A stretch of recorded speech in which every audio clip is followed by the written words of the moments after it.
All right, I'm here. You guys should be able to hear me. In a second here, you guys should be able to see my streaming setup. Let's see what we got over here. That's all old stuff from yesterday, so hopefully we can clear that out pretty quick.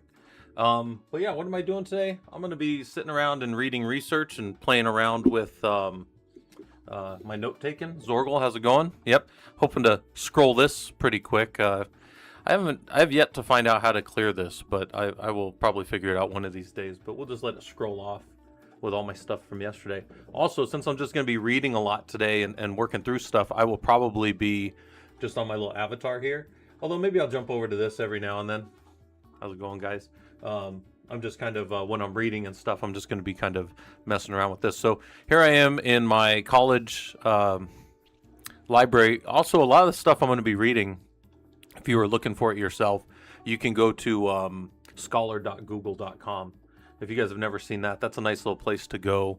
You just go here, you go scholar.google, and you can get most published research that's out there here as well. So if you see something that you're interested in, you could probably find it over there as well.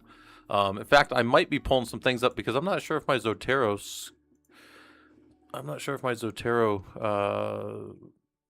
thing is working right now.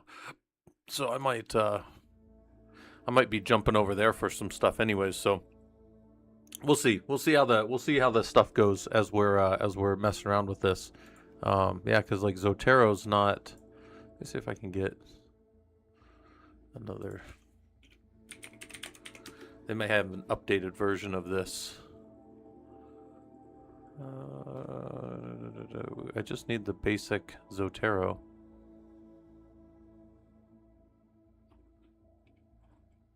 Most of these don't have very many stars.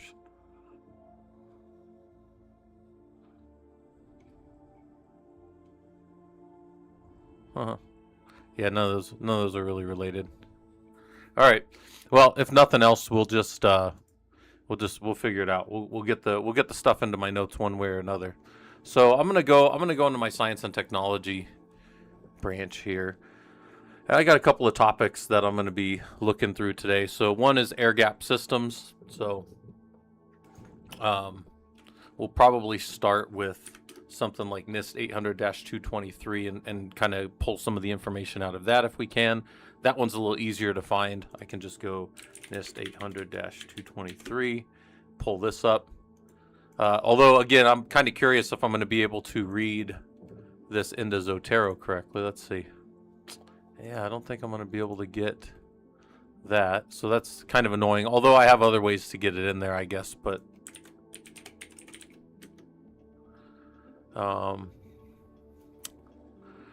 they mention public-facing login nodes may go through a bastion, typically located in a management zone, or may establish a private VPN. That is also something that's sometimes common. So when we talk about that, let's see if there's any more of those. Nope, that's the only time bastions are mentioned. All right, we're still going to use it. Good evening. How's it going? Rao Shah. I'm going to call you Shah. Hopefully this stuff's useful to you. I'm just kind of hanging out today. Not working as seriously as normal, but I'm doing some research and reading some of the stuff. So another way to do this is I can go to over here. I can go to Scholar. CHOLAR.google.com, right? And then now in here I can say NIST 800-223, right? And I can pull this up here. Oh, actually, well, so I'm gonna probably have to, man. How am I gonna do this? I may move off of.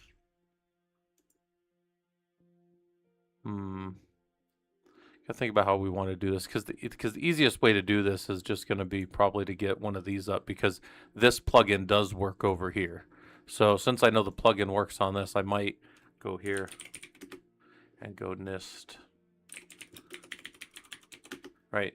And then now I can look for other people that are citing that or referencing it, but I can also find, typically, I should be able to find the NIST 800-223 doc. So let's see if we can find the actual doc for it. I don't actually see it. But if somebody else is going to do it, let's see. Let's go look around a little bit. Oh, that's not what I wanted to do.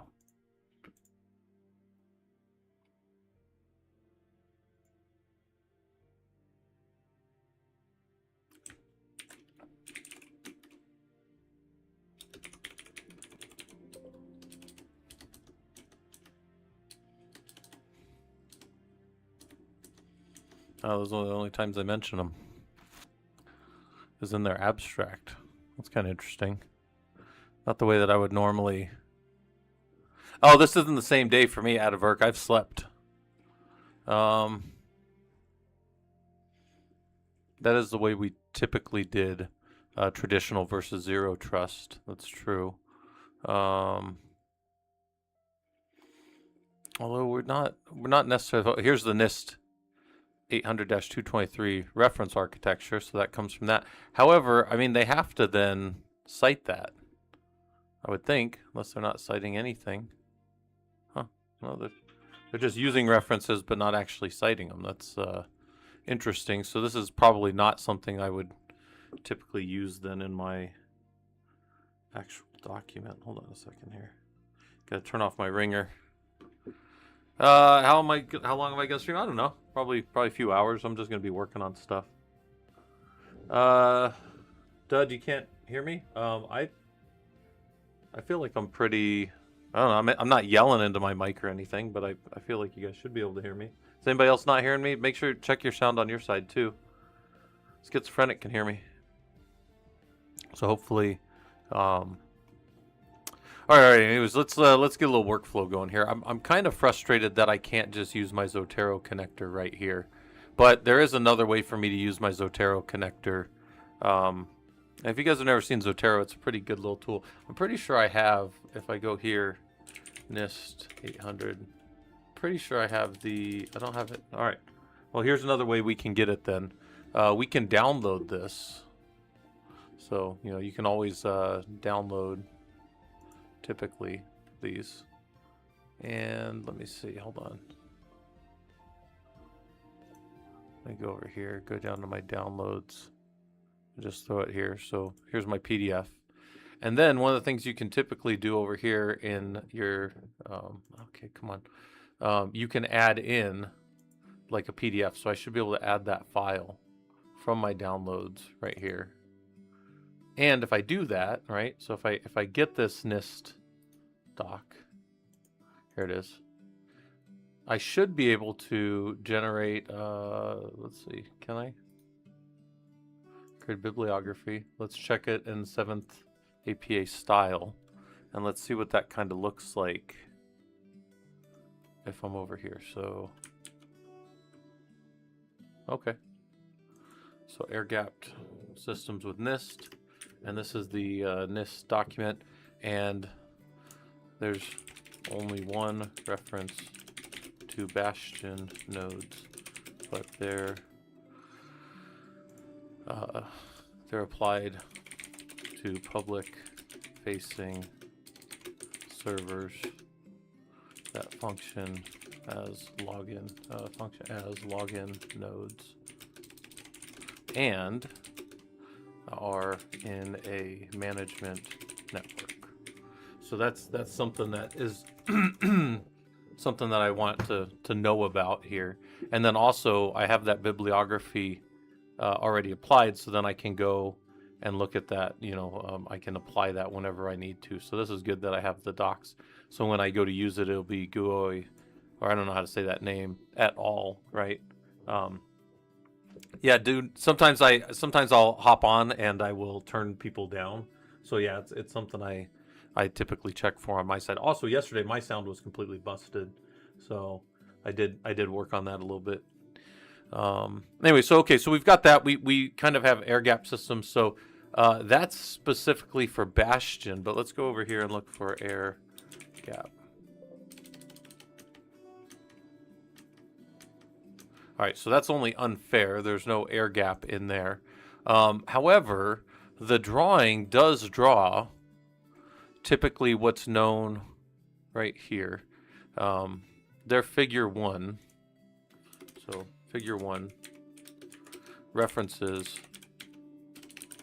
an air-gapped system as the only connection in is through the access zone, right? That's the only way into this environment is in figure 1.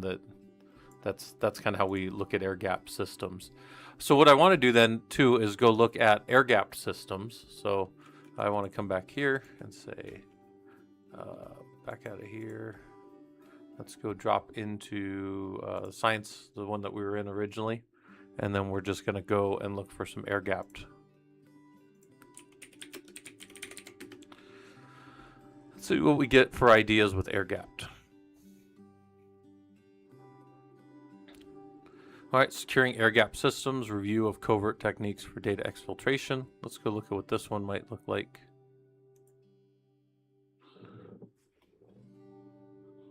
And here's his abstract. Air-gapped networks are to create an isolated computer networks. Yep, that's exactly why we do them. Suck systems are required for complex. I don't know what the term suck systems are. That's pretty funny. I wonder if that's a translation thing. So somebody uses maintain and enhance security of critical system. Yeah, and these are the systems I mostly work on, but I've literally never heard that term suck system. So that's awesome. I'm gonna have to look that up here in a second. That's funny. Anyways, come down here, read a little bit about this author affiliation. Let's see if we can actually read his document here.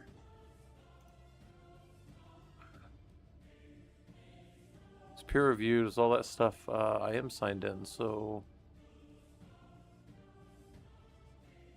I don't want to download it. I want to read the damn thing. Where's it at? It's not often that I find where I can't just read the doc. Well, fuck it, we'll download it.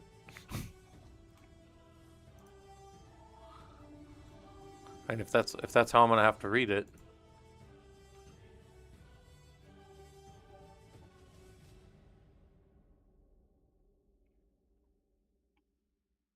That's kind of weird.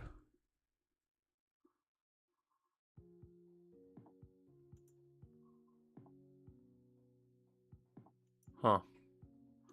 Yeah, I don't know what's going on with that. I've not seen this before inside of this tool. But sometimes what I do, and this is one that I find fun, I'll just go grab this and I'll go drop this into what's it called, scholar.google. And I'll just drop that in, and a lot of times that'll show up, and then I can just go read the PDF right here. Except all cookies, sure, whatever. Almost universally, you can just go grab. Let's go see if we can read it here. That's still just the abstract. Hold on. Huh. Well, they do have it blocked. Normally you can read the whole thing. I should be able to read it in here. I'm not sure why my EBSCO doesn't have me signed in. I should be signed in on this. Let's refresh this page, make sure I'm logged in.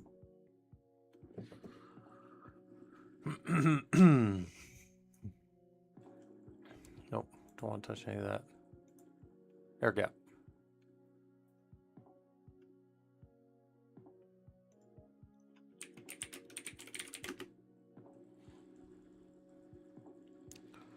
Yeah, why this thing is not able to be read, I'm unsure. Since I am logged into EBSCO host here.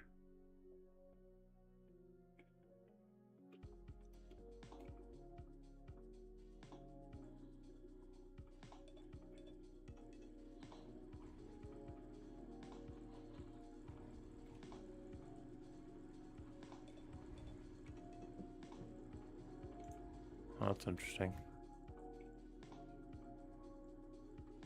Interesting topic. Probably not going to go much into different ways to exfiltrate because I'm not focused on the exfiltration side of things. I'm focused on the connection thing. How's it going, X-Shunya? I am just kind of hanging out and reading some research and stuff. Trying to figure out why I can't get into some of these systems. Or why I can't get into some of these. Well, I can't read them. Like, it's just showing me the abstracts and I can't read the actual doc. There shouldn't be anything stopping me from reading the doc. Except it looks like I'm not signed in. So maybe let me go back. Let me go over here on my other system. Maybe I got to sign back in over here. And maybe I got to reload this up. So let me reload this real quick. Maybe, I don't know, maybe they don't have me logged in. I don't know.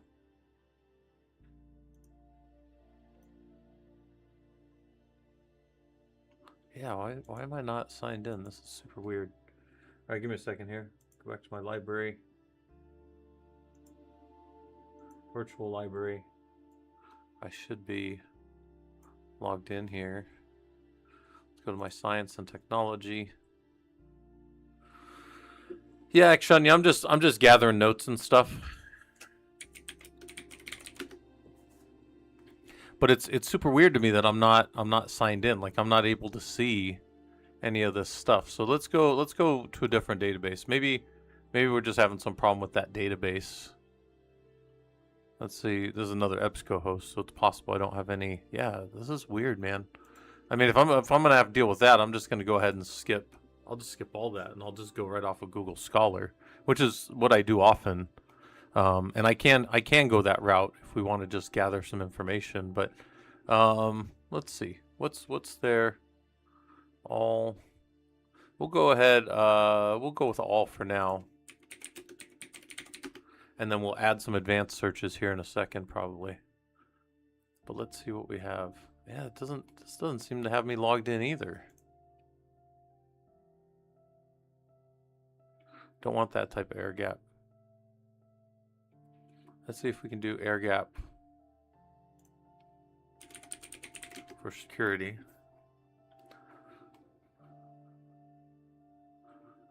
I don't need any of that stuff. This one might be interesting.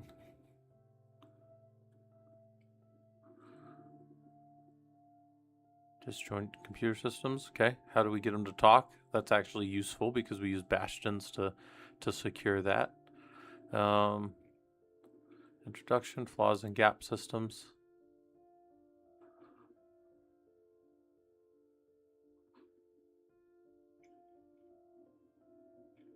Talk about the way that things can cause problems. They talk a little bit about Tempest. Tempest is fun. If you guys ever want a fun topic to go study, go look up Tempest. There's some good stuff going in there. They're going to use some data collection with Arduino. Here's their methodology. So they have a pretty interesting little bit of information, and it looks like they're gathering some data. And then they've got some conclusions. Let's see what their references are.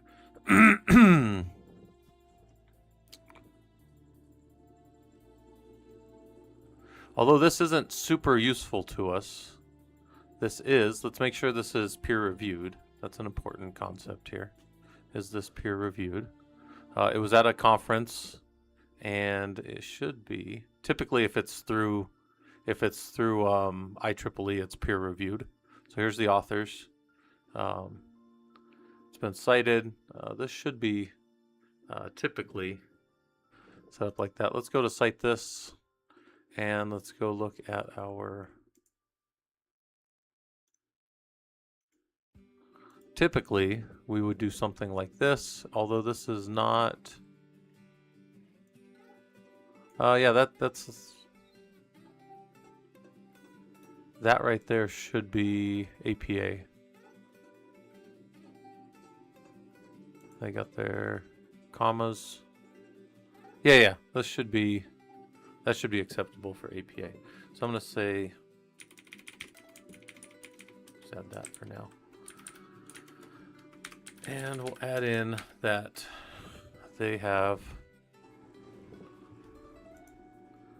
discussions of the flaws and air gaps.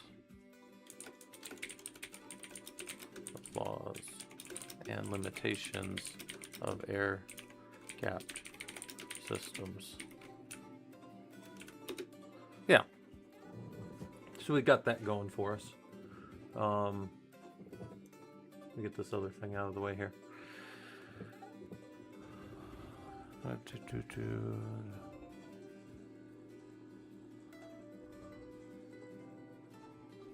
Discusses the data exchange.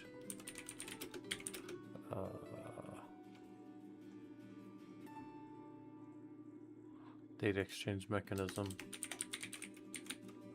So there we go. All right. Now the other thing that I'd want to do typically with this is if I could get the PDF, but I don't think we're logged in here, so I don't think I'm going to get. Oh, maybe I can. Let's just download it. Throw it in our downloads here. And then I should be able to pull that again, pull that in again here. Just say add file. That long application one, it'll drop right here. And then I should be able to, if I needed to, create a bibliography in APA 7 style. Let's see how that let's see how that looks compared to the other one that I have here. Yeah. It's the same. Although, yeah, I'll probably take that one because that one is more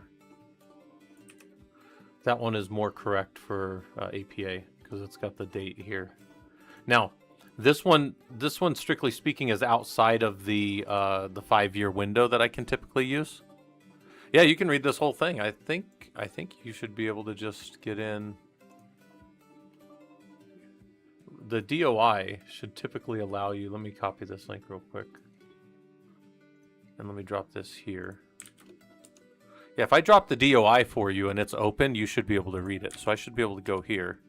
This should work for anybody. Actually, Akshanya, will you let me know if that works for you? Because that should connect. Should allow you to get through there. All right. So that's that. Let's go back here. Keep going back a little bit.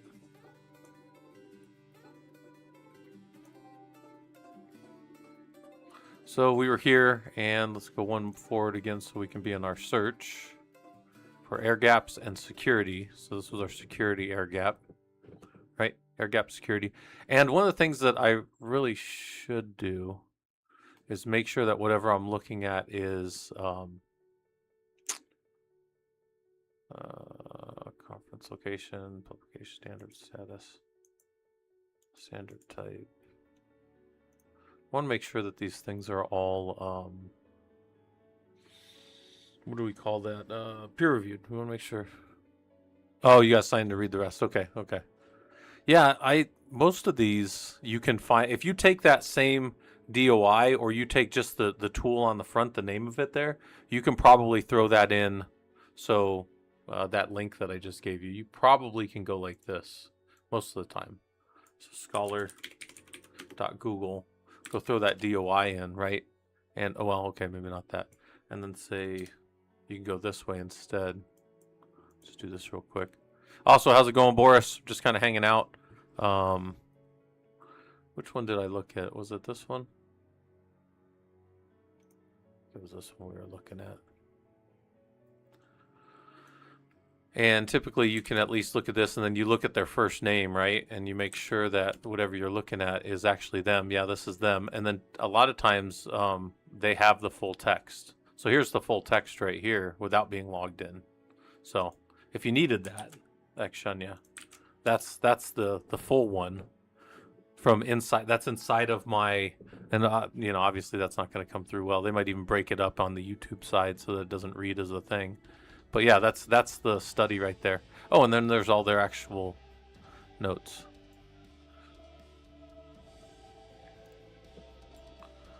Let's see there. Now, since I'm over here, this is one of the nice things is I have Zotero working here. So I can hit the Zotero connector right here, and I can throw this directly into like my dissertation. So now this would actually just go right into that section. Boom. And then now I already have it over there, but that would be saved immediately. Where the hell does Zotero go? Here. That would be saved right there. So I already had it saved, but now there's another one of it. So that's kind of cool. And then with all my notes and stuff. Yeah, I might just do, I mean, a lot of this stuff I really can just do inside of scholar.google. So maybe I do that. But I'm trying to find stuff. I'm trying to use the college stuff a little bit because this tends to have useful things in it. It's just not always super useful to me, I guess. Let me pull up my notes again and say, okay, we want to look at, accept all. We want to use air gap.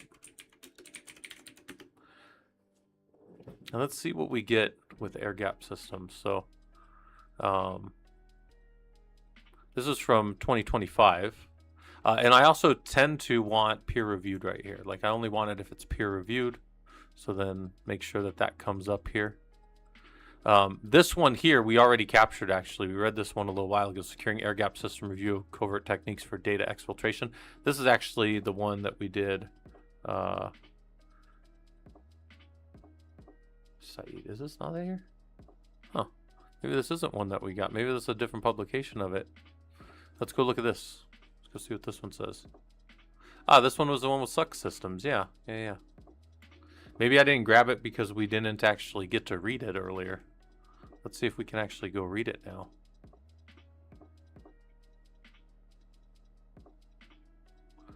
Yeah, it's super weird that they're not just letting me read the thing right here.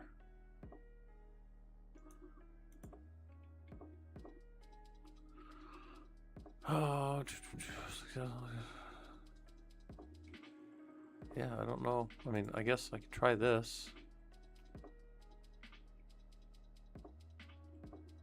Yeah, I shouldn't have to buy anything. We're logged in. You know, we got the system. And it's funny, like a lot of this stuff is like super Meister Honk, how's it going? A lot of this stuff is very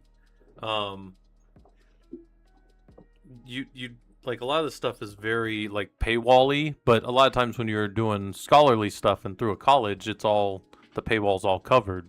So I'm surprised that that's not letting me just read that. We can try to see what we can find without using this right now. We can pull up. Let's do this for a little bit.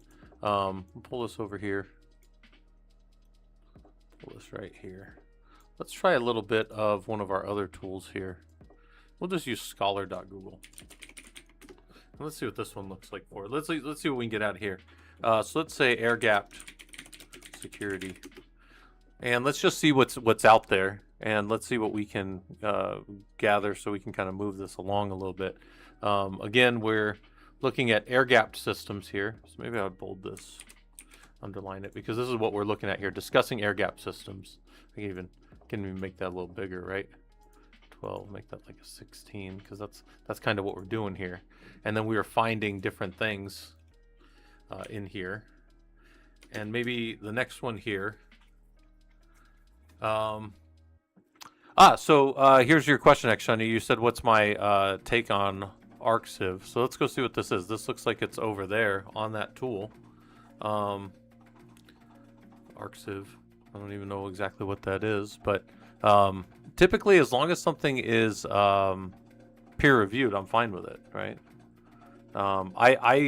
Anything that's put peer reviewed. So if I know that this has been peer reviewed by somebody, I can use it.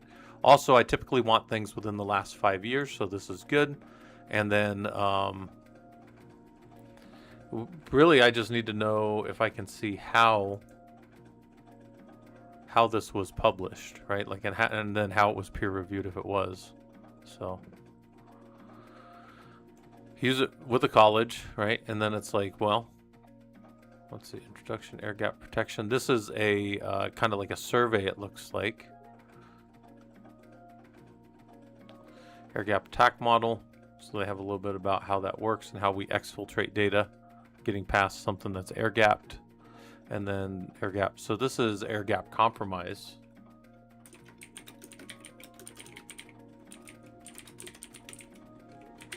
Right, so this is more of that. And then this is an overview.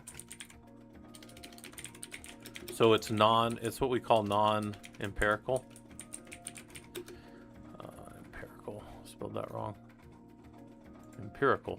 What do I mean by that? When you look at this, you go, Scott, what do you mean by that? What I mean is it's a survey, right? It's like a survey. No data are collected. So they're not collecting data, they're just giving you like a survey of things. But is that still useful? Yeah, it's pretty useful. They've got a bunch of methods for how people can defeat these things. This would be useful in the literature review a little bit, but it wouldn't be super useful in the research section as far as like the definition of a problem.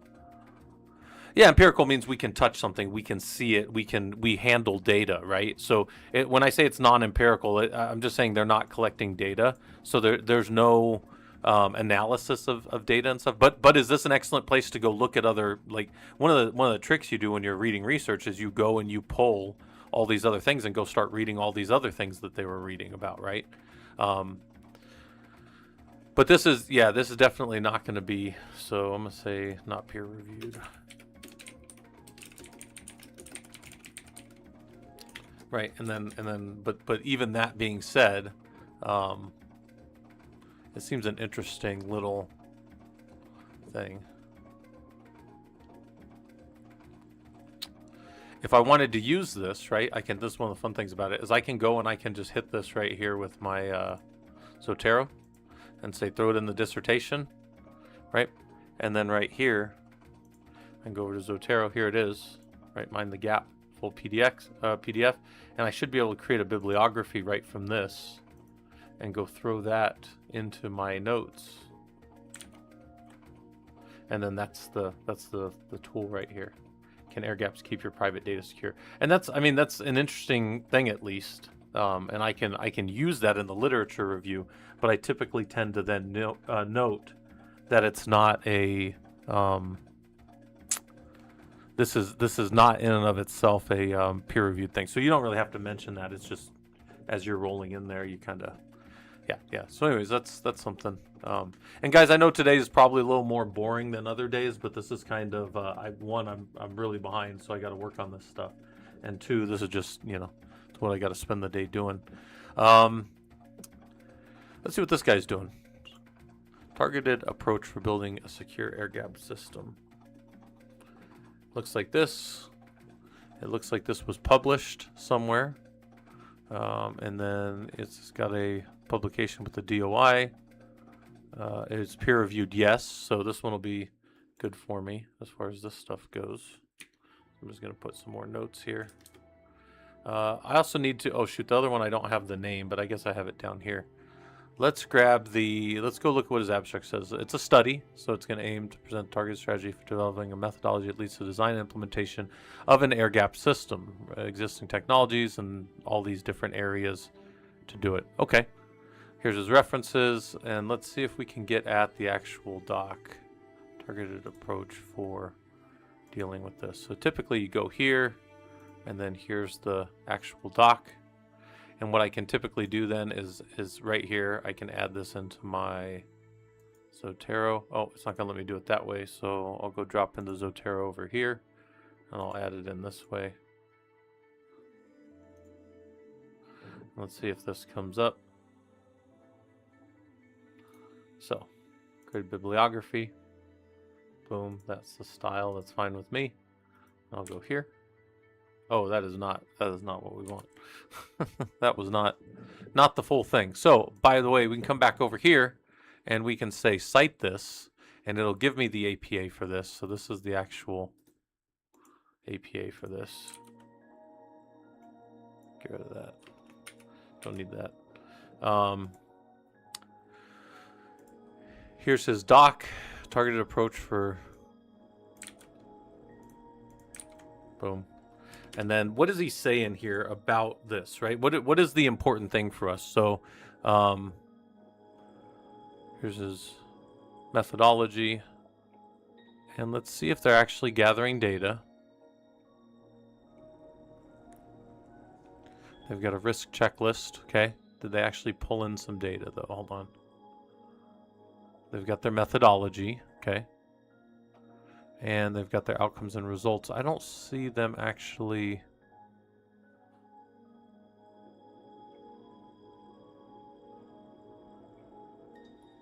I mean, I see them doing a nice layout of the methodology, but I don't see in here any. This is non-empirical, right?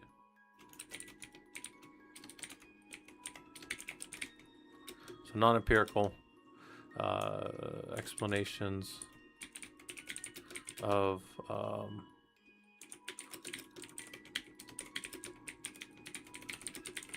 right. It's got ways to deploy these systems. I'm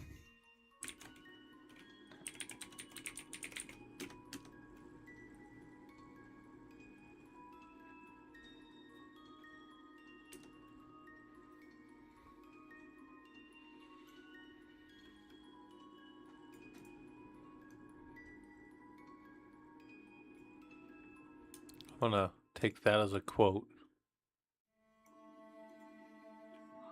Actually, I'll take that whole thing as a quote, and I'll say this, right? And then I'll put the page number, because it's important when you do journals. That's page number 4.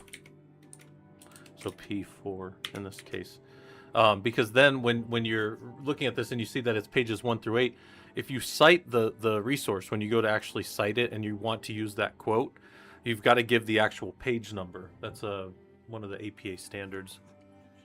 So something to think about as you're looking at this stuff.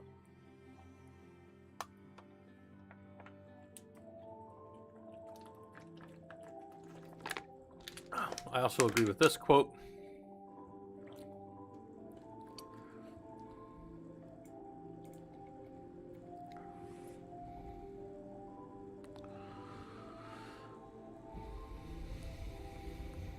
I do think all of these things are useful when air gapping a system, because you do have to worry about, in air gap systems, you do have to worry about Tempest. So Tempest is a method for getting data out of systems, right? That's what Tempest basically means. You can go look up more on that. Tempest is one of the most interesting things in like spying and all that kind of stuff. It's like the idea that you can point a laser at a window from 400 yards away and listen to what the people are saying inside. And there are lasers that can do that, right? Like there's commercially available, like for the average user, lasers that can do that kind of stuff. There's things, I've seen things where like people can just listen to the actual processor. They can just put a microphone next to it and they can listen to the encryption schemes that are going on it. And it's like, there's wild stuff going on in the Tempest world. Let's see some of these other things that are going on here. A lot of times we like to go and then look at what other things have been messaged or let's see what this guy mentions. Let's see what this guy ends up having.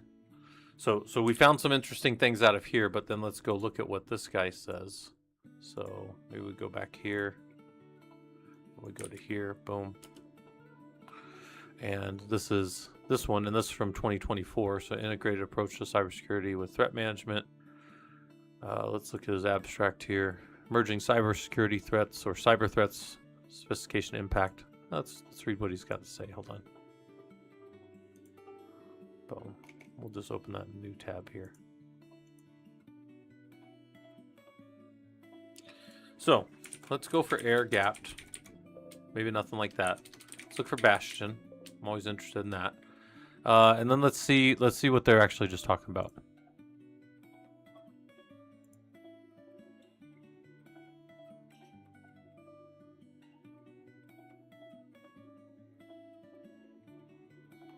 Okay, so this is dealing with the risk and the established frameworks around risk. So that's interesting.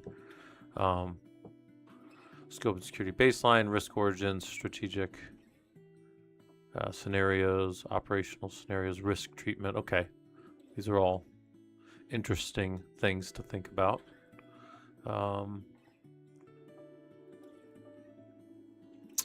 I do like the mention of the kill chain. The cyber kill chain is established to identify and model adversary cyber attacks. So we might mention that a little bit in here. So let's go ahead and we'll cite this one here. We'll grab his info because this is good info, right? Get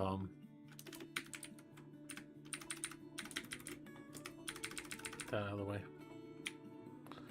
And let's throw that there.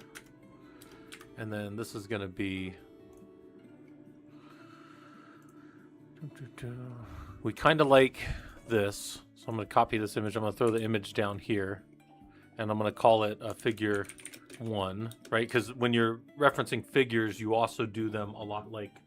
you reference figures a lot like you do quotes, in that you can use them, but then you also discuss the... you discuss how they matter to what you're researching, right? So sometimes something like this, and that's the eBIOS. I've actually never seen this risk manager setup, so maybe that's just something that they've done for their project. Threat intelligence, they talk a little bit about that. I do kind of like their kill chain, so I might mention...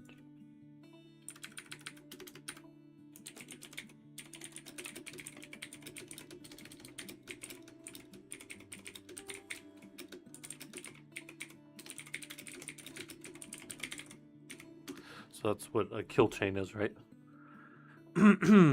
Oh, D Pirate Robert, she said, what's the tool? You want Zotero. So it's Zotero. This is like one of the best little tools on the web right here. Because this thing, you can just grab data and throw it in there. And then you can just generate your bibliographies right from this. So this is a pretty nice tool. I use this one quite a bit, but it also keeps track of different things that I'm doing. And my naming schemes are terrible. I realize that. Trust me. I know that my naming schemes are terrible across the board.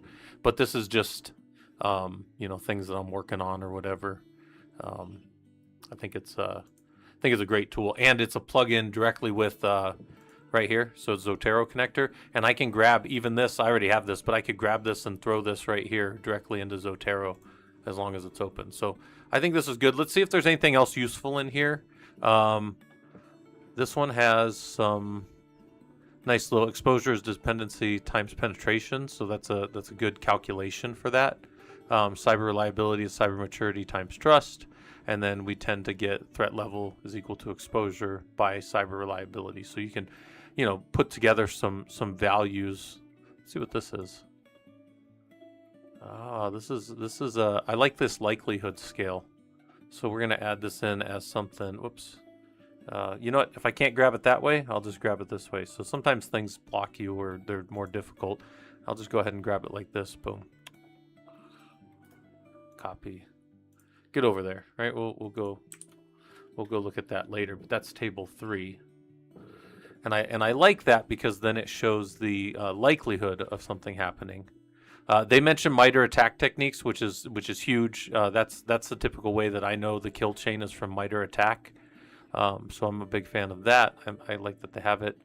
We're gonna need to look this term up a little bit more because I don't know this as well. Let's see what their security baseline stuff looks like. Process.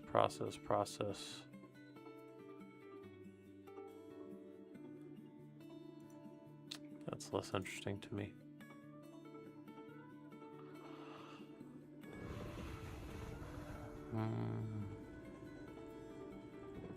Those are the events that they fear and where it would affect them and what the severity would be. That's kind of interesting. Although not necessarily really related to what I'm doing. 4 major risk origin. These are the things that could get in there and mess with them. That's actually an interesting way to look at it. And then how the threat level ends up playing out versus their exposure.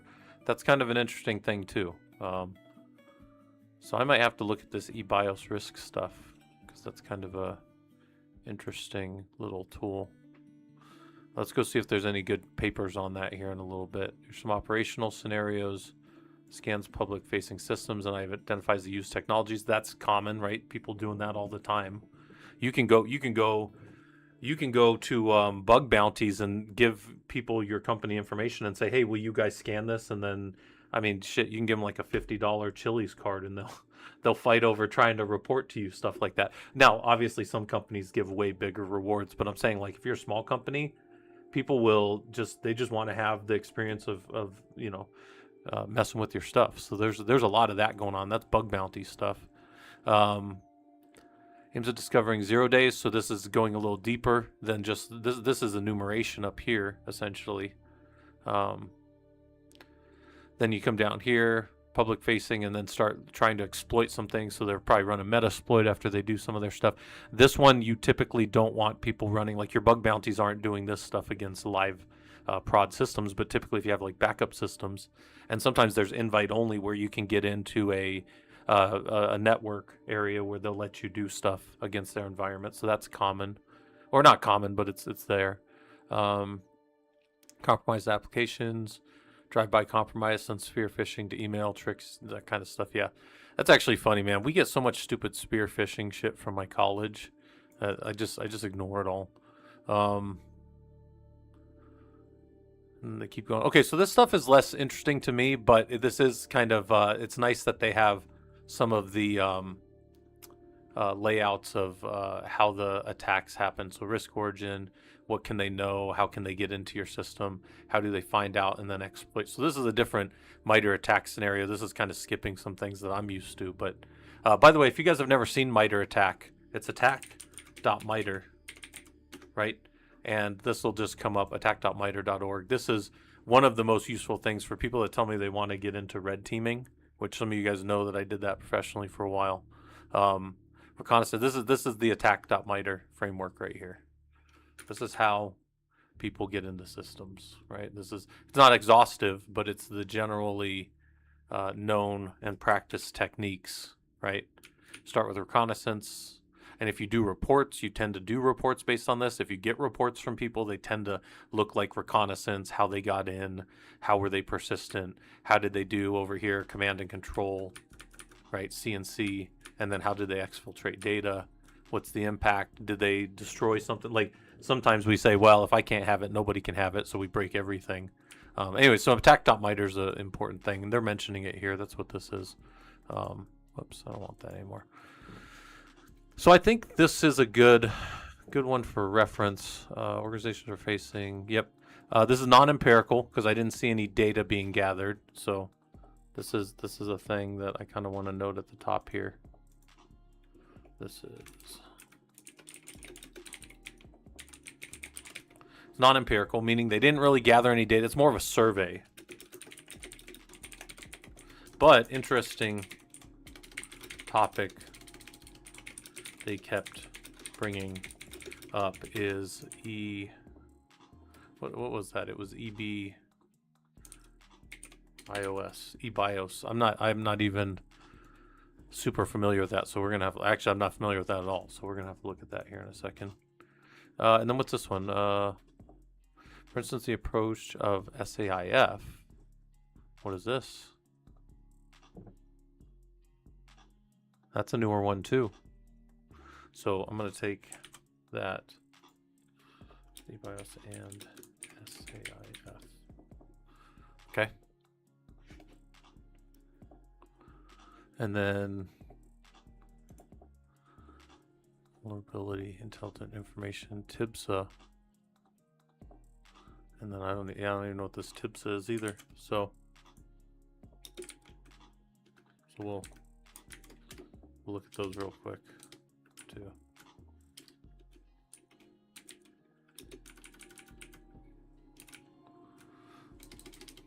There we go. Yeah. Limitations. These are notable enhancements. Risk manager. So yeah, let's go look at that a little bit. So conclusions. Blockchain framework.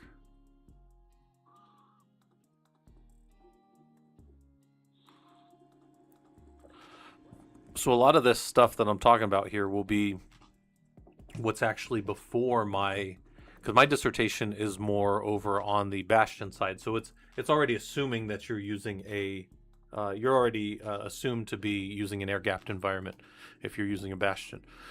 So let's get that out of the way.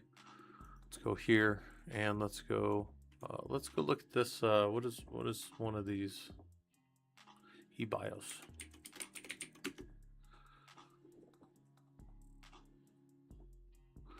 This is back in 2015, so it's a little bit older. Let's see what they're talking about. Okay. go. Whoops. I wanna click this here. So it pops up in its own window. Again, a little dated, so things from 2015, a little outside of our normal acceptance, but they have vulnerability, impact, and threat. But let's look at what this eBIOS stands for first.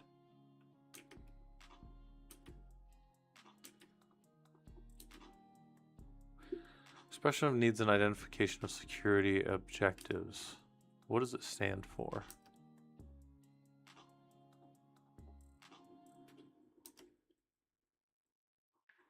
Publisher was back in 1995. This is interesting that these are the different ways that we do risk management. So that's a risk management framework. It's open source with a GNU license. And we could go download this if we wanted to. It's from France. We won't blame them too much. I'm just kidding. If some of you guys know my last name is French, so got some French in me. I just don't know what the standard actually means. So it's a French word, expression de this and identification of objectives of security. So I don't know what that is.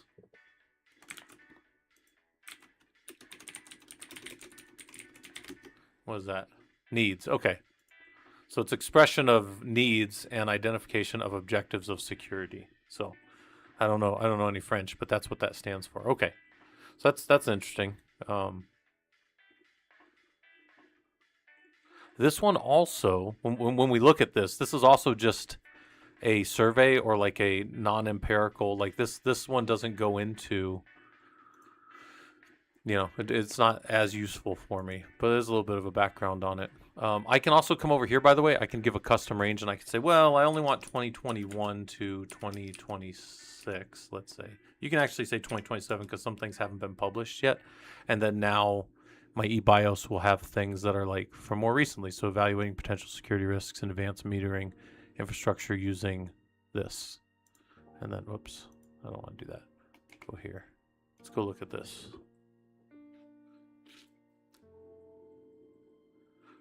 Of course, smart grid. So if you're doing smart grid stuff, smart meters, and then eBIOS 5-phase.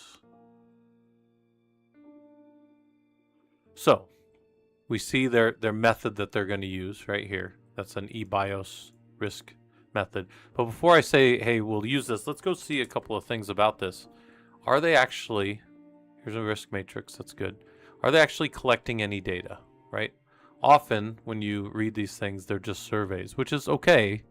And that's all this one is. This one doesn't have any empirical data. So we're not going to bother taking this one into our study or our discussion.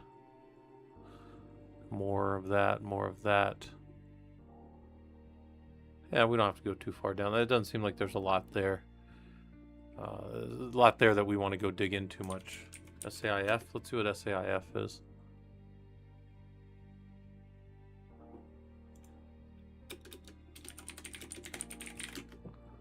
In the context of this.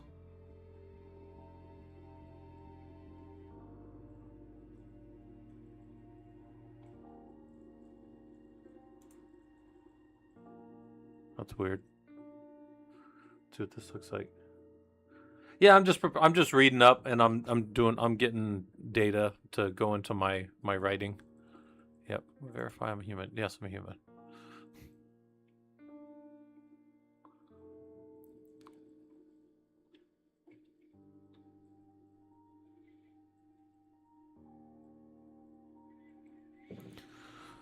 All right. Oh, we just got the guy's name. That's not necessarily what we want.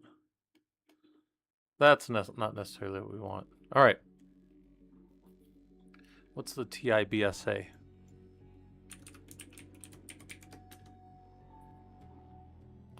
That's a cyber security resilient. There's an index here. Yeah, whatever. Take my cookies. This is a book. We don't necessarily want books. But let's go see what these guys are talking about. This is another one of those AR XIV things, which I'm not exactly sure. Whoops. How? Super annoying windowing.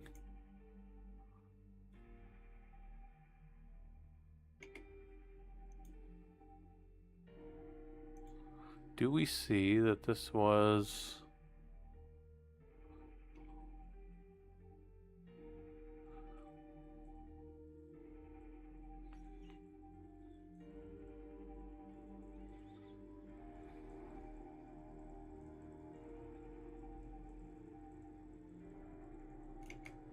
What's our license for this? Share, adapt, all that good stuff. Okay. Threat intelligence based security assessment. Okay.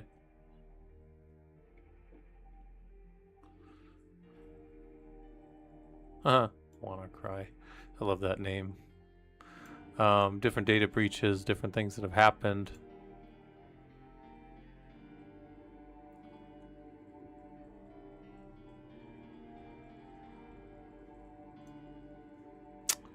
I actually really like this.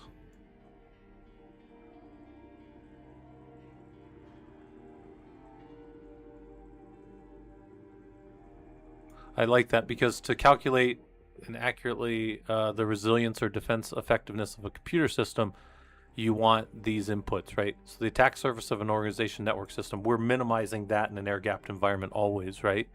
The assets inventory or configuration management database extracts. So what do we have? What do we know about? Threat intelligence regarding cyber threats and modus operandi of the corresponding threat actors. We don't have that when we're defending. We don't necessarily have that. And a set of security policy standards configurations from security telemetry, and we can track that because we're moving. Actually, this becomes easier because we're pushing everything through one location. So I actually really like this quote right here. And I'm going to copy that, and we're going to come down here, and we're going to say, whoops. We're going to come down here, and we're going to turn this into, this is a quote. And the quote comes from page 3. And then the doc right here is, we should be able to, was this one, right? Shit, which one was it? Threat informed resilience. So it was this one down here. All right, boom. We can cite that, get our APA right here, and then drop that right there. And we'll pull this off because it's all garbage. And we'll say, okay. Keep coming down here. Did they actually gather, I'm interested, did they actually gather any data? So it looks like in their framework, 5 attack flows are specified in JSON format as recommended by MITRE. Okay. Nodes attack represent tactics. So it looks like they are gathering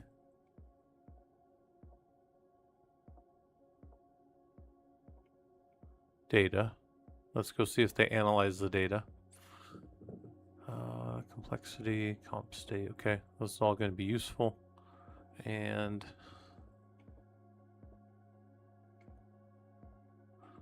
these components should be decision makers, thereby it's a blur line indicates this. Okay, so look, they did validate this. Let's see how they collected their data though. Oh yeah, so this is empirical, which is useful then. More useful to me. Right. We know data was collected. Their conclusion is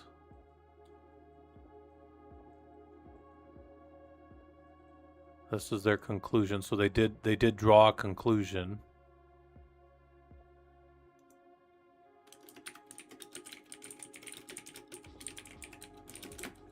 Right. Oops. This is the actual conclusion that they drew right here. So that's useful. I can do something with that and use that in some way.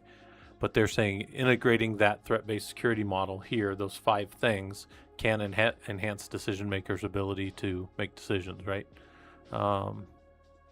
And then they talk about typically, so it's conclusions and future. So future research kind of throws the ball forward and says, what do you want to do going forward? So let's see what they're saying. Further recite, so they can further refine the framework. So that would be a thing to do. Advanced predictive analytics. Okay, so probably apply some models to it and that kind of stuff. Full automation of it, right, going forward. Updating, expand libraries of attack flows, so have more attacks. Use inherent establishing benchmarks across different industries to provide comparative insights or best practice, and therefore collectively raising the cyber resilience bar. And great. Lastly, incorporating feedback from end users to refine the CRI. I would say this is probably one of the ones that I can contribute, or that my future research, and this is something that my research kind of seeks to do, but in my specific industries, right? So I work in a few different industries, and some of them I don't have the permission to pull that information, but the systems that I do have permissions to pull that from are like internal to our lab environment, so we can test, you know, users in a training scenario type thing. But establishing benchmarks against different industries to provide comparative insights and best practices. That's an interesting one. Out of topic, so I apologize, but has anyone experienced with OpenBow and OpenTofu instead of HashiCorp products? Would you say they're mature enough for production? I know quite a few people that are running OpenTofu in production. And I would tell you that, yeah, like from a deployment standpoint, they're the same level, because like they're not what actually runs your environment. They're just deploying in your environment typically. So yeah, they are mature enough for that for sure. Would I jump right on them? I haven't jumped on any of those. I still just use Ansible as my automation tool of choice, and my infrastructure as code tool of choice. And it might seem a little weird, but the environments that I'm in tend to be physical boxes. So when I deploy things with like Werewolf or other tools, I just need to do some personalization on the end of it. So Ansible works really good for me for that. But yeah, there's some people, if you ask that in the Discord, there's probably some people that are using, actually some people just mentioned, you come over here, you go like DevOps. People have been mentioning OpenTofu just the other day. Somebody mentioned that. I don't remember exactly where it was. You might have to look it up. We don't talk about tofu very often, so not for a while. Somebody mentioned it just the other day. Proxmox tofu. Yeah, somebody just mentioned it. Well, that was a few months ago. Somebody just did it. That was last year too. I know we had something pretty recently.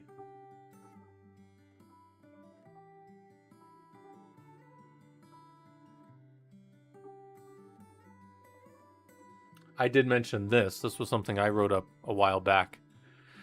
OpenTofu is generally so it is generally available to everybody, and I said I can't stress this enough. It's still based on the HashiCorp language, and they've almost, so this is another stressor to that. OpenTofu has been threatened a few times now by IBM, so you guys can go look that up. But that's man, that's a scary thing, because I've watched IBM crush things. I've watched IBM OpenLava got crushed by IBM. Yeah, so anyways, there's stuff there to think about, I guess. Is Salt still thing? Salt still exists. Yeah, I haven't used SaltStack ever professionally, but I know one company that did. They're the biggest pool company in Arizona, called Leslie's Pools. I did like 1 hour worth of contracting work for them. I went in, I met with their guys, I saw the stuff that they wanted to deploy. They didn't have a Linux guy. They were gonna kind of hire me and use me as like their kind of Linux guy, and then I gave them some feedback on their stuff, and I said, hey, you know, if you want me to look into this, I'm going to need like root or like some more sudo access. And they never got back to me. So then like I just kind of sat with their laptop for like a year and a half, and then I finally got it back to them and got my 1 hour contracting fee. And I'm like, well, that was a useless waste of my time. Yeah, but anyways, yeah. But yeah, it is, module quality does differ. That's true. You're not going to be able to use directly the same things. And I think for me, the main reason I gave that warning there when I sent that was it's still based on the HashiCorp language, and that means that different versions of it can change in the future, and just it's a weird thing to hitch your company to, right? Whenever you bring something in that's open source, guys, you're doing, there's always the make versus buy decision. But when you bring something in that is open source, you're doing another type of decision called the adopt, and you're adopting something and you're hitching it to your company, and you're saying, hey, we trust that this is going to be supported, and that could be, I don't know, that can be various levels of scared. Yeah, and open bow, the fork of Vault, I haven't used that at all. I still use Vault because I'm not doing anything professional with it, but yeah, I haven't used that at all. I'd be interested to see what it is, but similar to that, I would look for, I'd look for IBM to send them some cease and desist like they have with HashiCorp or with the Open Tofu guys. They've gotten called out a few times with things that were exactly in the other repos and stuff like that. And I haven't gotten too much into it. I just know that that's a thing. And I know that IBM doesn't let that shit go because they're a software company, right? So this was a good find, because now we're going to go over here and we're going to look in their references and we're going to go look for some of these other things. So one of the things we do is we take the doc that we just read and said, oh, hey, that's got some interesting stuff in it, right? And then we go start reading their references, right? So I might come down here and go, okay, some of these are kind of interesting. What's this one? What's this one right here that they've got? Let's see what this is. What is this? Oh, whoops, PDF. Ah, damn it. PDF. What is this one doing? So this is the NIST framework, and I might want to reference this a little bit, kind of like they did, because they mentioned it in theirs. But what's going on with this NIST framework, that's interesting. And one of the cool things about this is I can come through here and say, air gapped. No, nothing with air.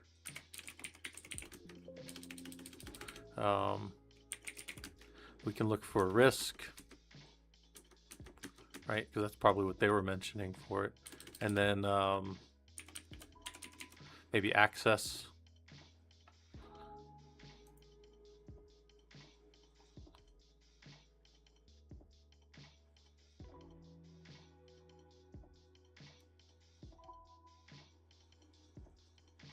So this right here, I could say something like this, right? I can go get this, grab my Zotero connector, throw it in my dissertation, go here. Whoops, it was going to pop up for me. Okay, and I can come down here and I can generate my bibliography for it, right? And I'll go throw it in my notes over here and say, okay, well, in this one, there's my standard. There's my NIST standard, and I could say discusses. So it's a discusses access control as a component of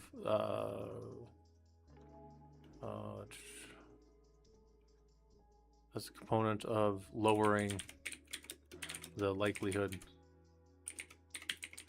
of impact of cybersecurity or adverse cybersecurity events, right? So that's something that this discusses, and that's important to me then. It comes directly from NIST, so I would actually just cite this as NIST 2024, and then it would be the cybersecurity framework, whatever, right?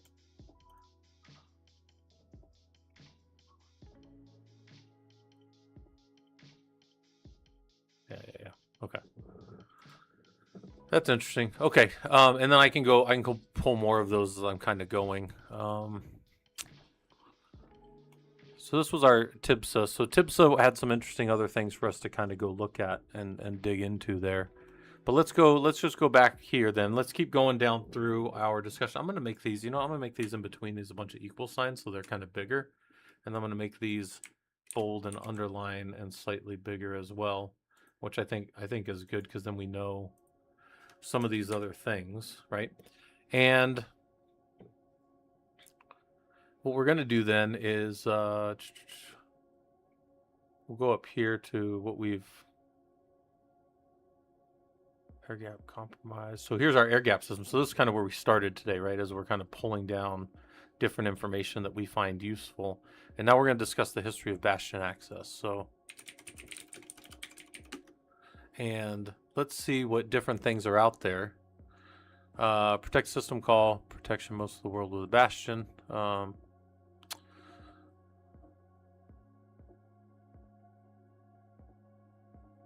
Let's see what some of these other things are doing here.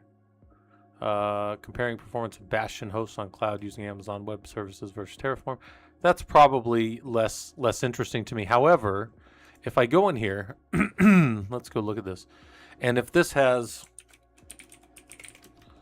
some good, let's see, this is from June 2023, so it's within my window. It has a good amount of what Bastions are. It does reference Jumpbox or Jump Server, which I tend to deal with as well, and it functions as a bridge between those. So this has a really good. So I'm going to back up right here. I'm going to cite this one, APA, right? And this is in the Journal of Electrical Engineering, so this definitely should be. This definitely should be peer reviewed. Let's go in here. And then what I want to do, yeah, SSM versus Bastion. Yeah, a lot of people use SSM more now, for sure. And we were, man, that was, I haven't done a lot with it, AWS in years. I mean, some of you guys know I went up and I got like 5 of their certs. I had their security cert. I had their, I'm still Solutions Architect Pro with them, but I just don't really do anything with them. And then it's funny, so the project I'm on, which is the NCEP project for NOAA, which is the National Climate and Environment Prediction Center. That's the one that I run the huge system out of for WCOS. There's 2 different systems, but anyways, neither here nor there. Both of those. Where was I going with that? I forget exactly what I was talking about there. I got too much into the talking about it. So they're going forward with the next version of it is going to be Google as the provider. So they're not going to have their own data center anymore. We've had all these data centers for years, and they've run data centers for the National Climate and Environment Prediction since the late 80s. And then now we're not going to be doing that again. The next deployment is going to be all out in the cloud with Google, which, by the way, Google has a fantastic, I mean, I can't say nothing bad about them, man. They have a fantastic version of their what they're capable of doing, right? With climate prediction and like hurricane prediction stuff. It's insane. But anyways, let's go grab this. Let's move this out of the way. We don't, although this does have some other information that might be useful, but let's keep going down here. I'm going to say this one has a great definition of Bastion nodes, what they are and how they are deployed. So I think that's something that's useful out of here. Another thing is talk about some other tools. Let's see if they actually get, is this an empirical or a non-empirical? So this is probably going to be part of my literature review. Hardening of infrastructure is to minimize blast radius. So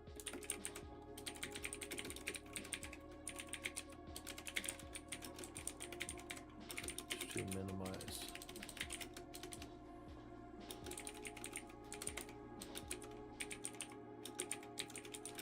And incursion.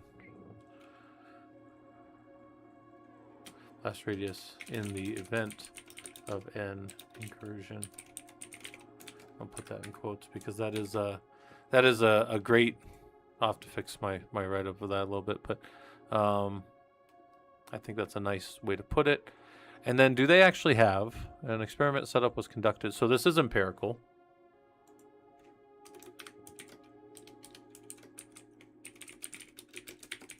Right, it is empirical, and they have some different time graphs for AWS Terraform. So they're dealing with timing of the deployments, and I'm not super interested in that, guys. Like I'm not really interested in the timing in seconds that it took to deploy things, and I'm not really too worried about that. How fast did Terraform versus AWS deploy? Like that's less interesting to me. But This is kind of interesting to me here a little bit. But I like that they gather data, right? It is an interesting type of thing. And then here's some conclusions. Let's see if they found any good conclusions. Probably not going to for anything interesting to me, but I do like them for their discussion of Bastion access, right? And what it is. So that's a good kind of find.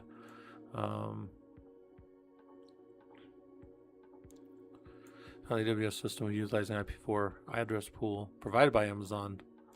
Terraform, on the other hand, introduced a much faster, more efficient method of deploying resources with their configuration management Terraform workflow. Okay. And then they found this. Now, do they have a lot of times you'll have future, right? Nope, they don't have anything future work. And then I also have to look up here. Is there anything about this? Let's go up here. This was deployed to Indonesian Journal of Electrical Engineering and Computer Science. Is this article history, keywords,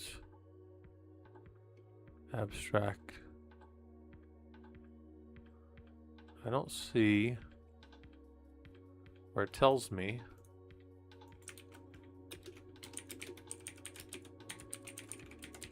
Let's see if they're peer-reviewed. Okay, they're a peer-reviewed journal, so I can say peer-reviewed, yes.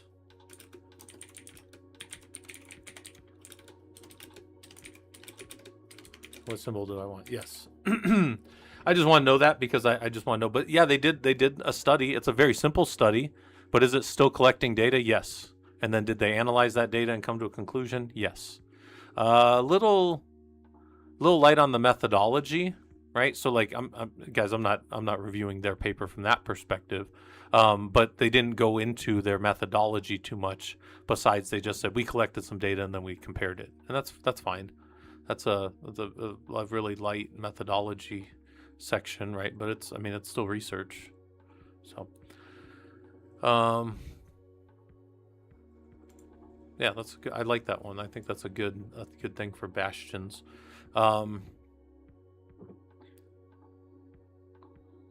What is this one? Access another Bastion file. They're using the term Bastion in the like more common usage, not actually in a system for securing. I've seen these guys before. They're beyond automated service and security orchestration for next generation networks. So their idea of Bastion is something I've seen a few times. But let's go see what they're doing. Yeah, I'm a human. I can click on your stupid CAPTCHA.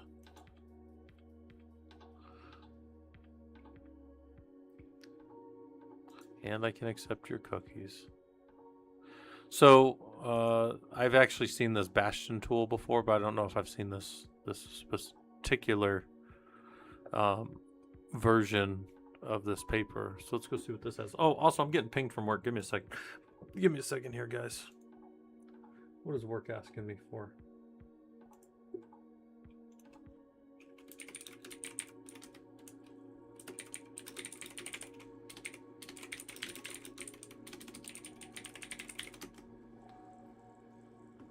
One of the guys is messaging me, and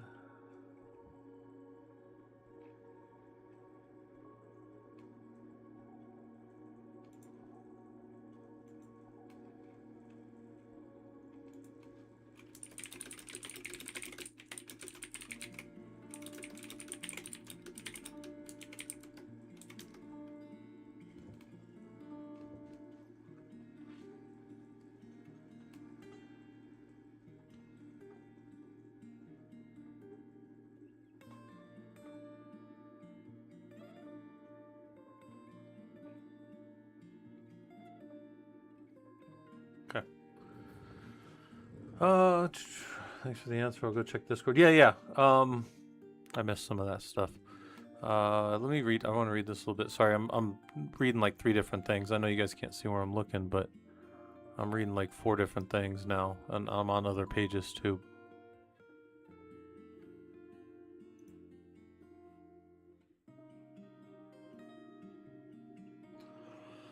Okay, let's look for some stuff in here then. So we're mainly looking in this one for Bastion framework.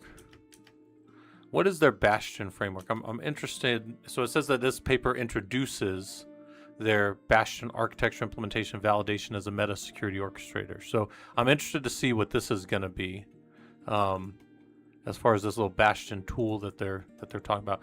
And they're using a specific name. I'm using Bastion in the common, I guess, common vernacular, if you will, of a tool that's sitting there to be a bastion for entry, right? It's a thing that controls entry through a single choke point, right? Think Battle of Helm's Deep. We only have 4 wide for you to come up, and we can easily defend it against the orcs. Modular intent-based security policy. Okay. Leveraging. Okay, that's a bunch of technical talk. This is different than what I use Bastion for, but I'm still interested in what they're doing with it. Policy models, security is intrinsic foundation. Okay. They're just muddying the waters for what I use Bastion for. Let's see what this thing's doing. It's doing a whole bunch of stuff. Not the way that I would use Bastion, or the term Bastion even, but this is them. Okay, it's doing telemetry, so that's cool. It's got an event handler, it's got an analytics, and this thing's doing everything. A lot more than I would use it for. Security orchestrator. I'm gonna say this one's less interesting to me because it's more of like this other way of doing this, and I'm not really super interested in their terminology there. Use Bastion for identification of secreted substates. Nope. Bastion cloud security to advance access controls and encryption strategies. This one might be interesting. This is a book. So books can be used typically in your literature review section. And I may be able to get a hold of a PDF here. Nope, can't get in there. Okay. Yeah, I can't read that one, so I'm not super worried about it.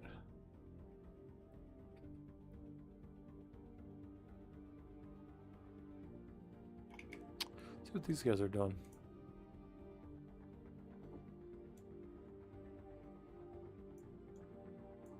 Again, super annoying every time that happens.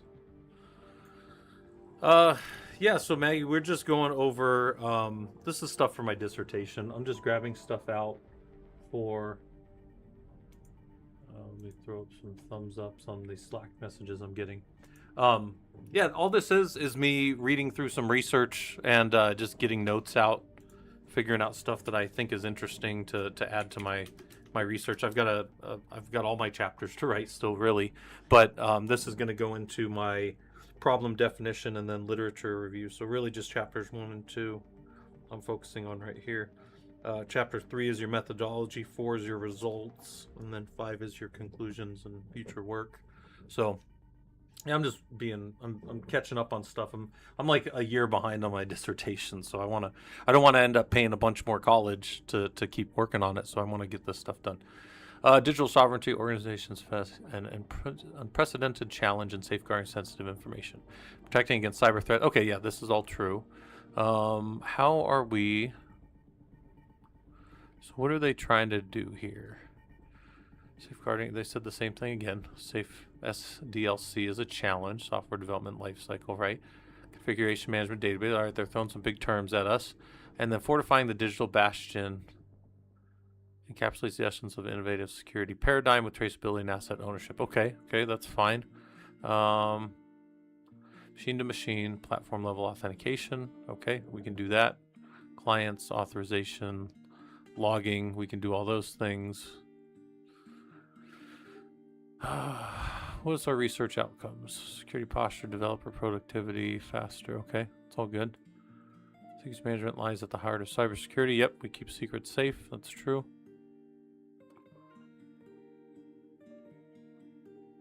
So what are they actually doing here? Yeah, I really wouldn't consider this. I mean, Vault or something. Yeah, I mean, these are things we do. This isn't really related to what I do. Yeah, that's not really related to what I'm talking about or doing. So it's interesting, but that's not that. The last bastion is falling. They're talking about some family stuff that's not related to this. Goldwater Rule. A bastion of bygone era. Yeah, they're using bastion in a different sense. Retinal diseases, probably not a bastion. Definitely not bastion. This is interesting. Federated single sign-on zero trust co-design for AI and digital systems. Let's see what this one looks like. I've very purposely in my dissertation stayed away from using AI, but I do intend to have it be something that's like a future thing. People should probably point the data that I collect at AI and look for patterns and that kind of stuff. No, get out of here.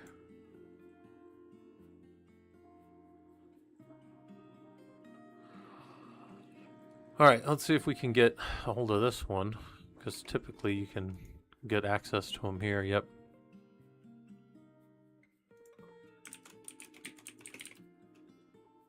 So they've got Bastion jump posts coming in through whatever method of whatever they're doing.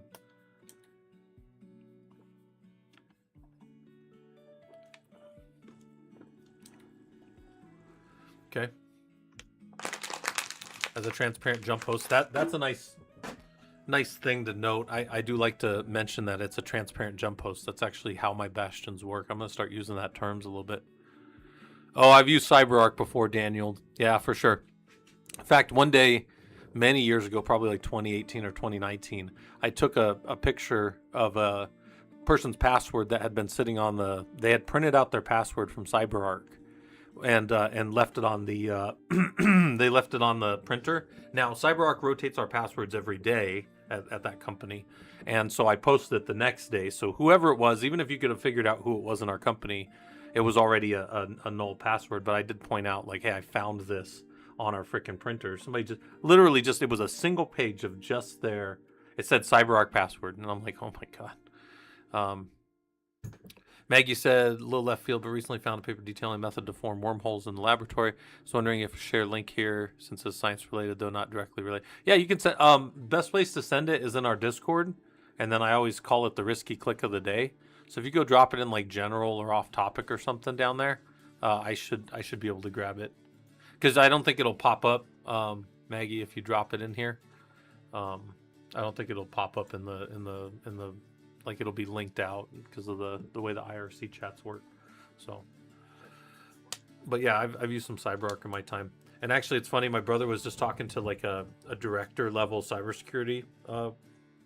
It doesn't matter, but she was a woman, and she's like, well, you've got to click around and get your passwords and this and this. And he's like, well, I have 300 accounts, so I just want to automate it and pull it, as somebody who does automation stuff would. And she goes, well, that sounds really lazy. And I was like, dude, does this person not understand? Like, the goal of all engineers is to minimize their keystrokes down to nothing and to not do anything by hand. Like, we want to do it all at the command line, right?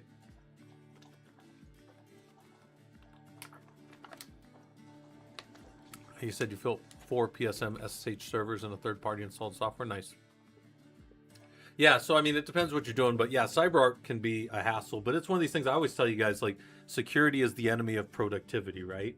In that, the more secure you are, the more hoops you have to jump through to do stuff. I mean, think about, you gotta go park your car, you gotta lock it, you gotta bring in your badge, you gotta carry your laptop around with you. Your laptop is BitLocker encrypted, and if it ever gets stolen, your phone gets wiped. It's like all these things that just exist just to make us secure, but really they're just hiding secrets and wiping themselves and then replacing them as a hassle, right? All that kind of stuff. So everything about it is just slowing you down, right? I'm sure that's, yeah. And that's something that it's funny if they did that and they didn't know how to lock that with like a DNF, because you can lock versions, you can exclude things from patching pretty easily. And it seems like probably whoever did that didn't know what was going on. And probably also didn't understand that most companies have a security posture that's going to require updates, so they need to update their stuff. Yeah, you can't update Bash. Yeah, that's huge. We used one. What was the one that we used to use at one of my government customers? It's called well, we had Tectia, and then we moved. I forget what our Bastion software was, but yeah, it can be a hassle to set that stuff up, especially when we use certificates through our Common Access card, our CAC cards through the government. So there's a lot of stuff there to set up, and I remember setting those up originally back in 2020. It was 2020, early 2021. It's like, oh, it was just a nightmare. I'd rather build systems out than deal with all that stuff. I want to see what this has. Okay, so do they get into any? Do they gather any data? Let's see. They did not gather any data here. They're just proposing a model.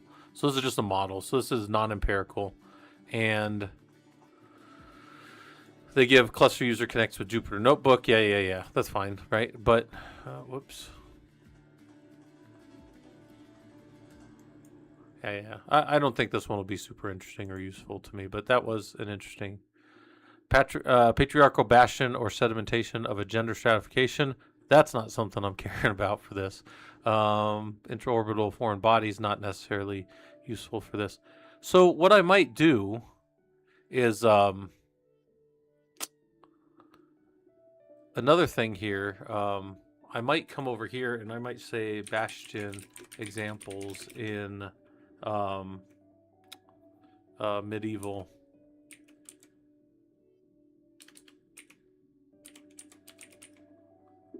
Medieval times, right? Let's see if we have any stuff there. So what does a bastion look like? If you guys have never seen that, we've obviously got like what a bastion fort is, right? And bastions are also bastions are very common. I mean, I guess if you guys ever watch Attack on Titan, that's a bastion. That area where people could come in. Here's a list of bastion style forts, right? So they have a way to block people from coming into the main fort. Oh yeah, that's kind of cool. A bunch of different bastion forts. Yeah, strong outer wall type models, and then easily defensible entryways. Oh yeah, those are some cool little bastion forts. None of that really relates to what I do in the technical world. Oh, what'd you send me? Hold on, DOI. This will be my risky click of the day. Possible solution to vacuum energy chemistry cosmological concept problem by way of the traversable wormhole. Okay.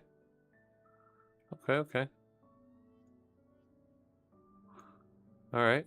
Sounds interesting. I don't do a whole lot with physics, but I have done. Yeah. I don't do a whole lot with physics, but I do a whole lot with energy in the form of communication, right? I do a whole lot with signal theory. So, can I get into the...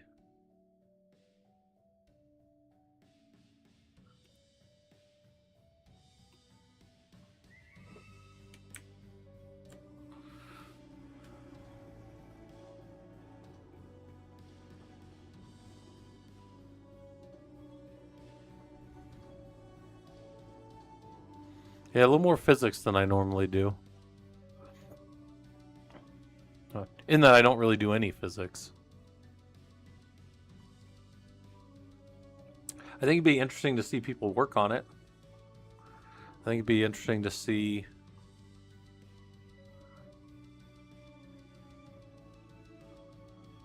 Right, this is one of the things, I mean, as an engineer, I put stuff into practice, and I tell people, like, the main thing with this will be get it to work one time, right?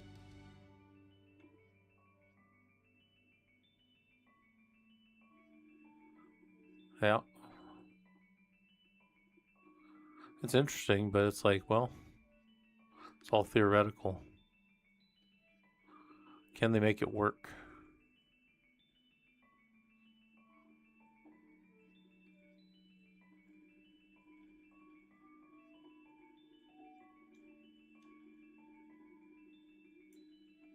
Okay. So where's their...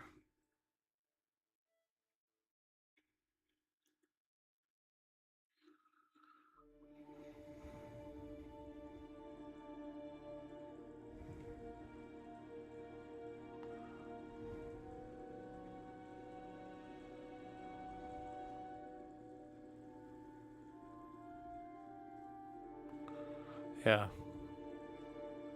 Let's see what their method is for testing it.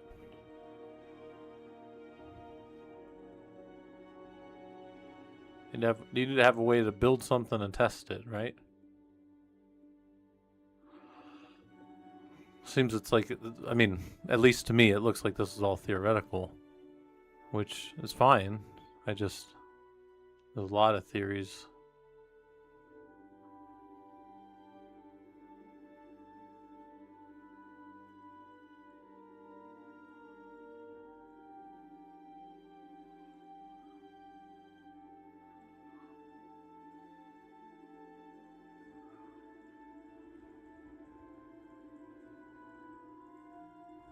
All right.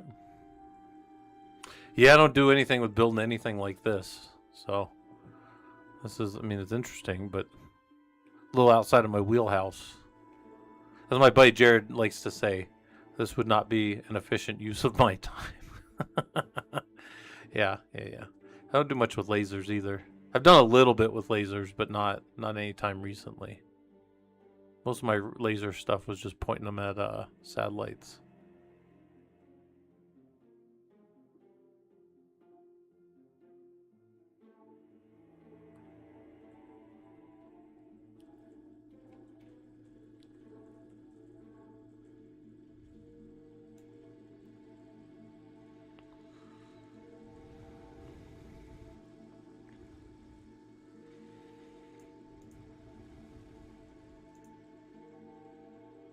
Right, it's interesting. Right, something definitely play with, I imagine. Yeah, and seems like there's definitely some interesting things. I don't think this Bastion stuff's gonna help us too, or that Bastion stuff. Control Shift T will bring that back up. I don't think that Bastion stuff will be super useful to us.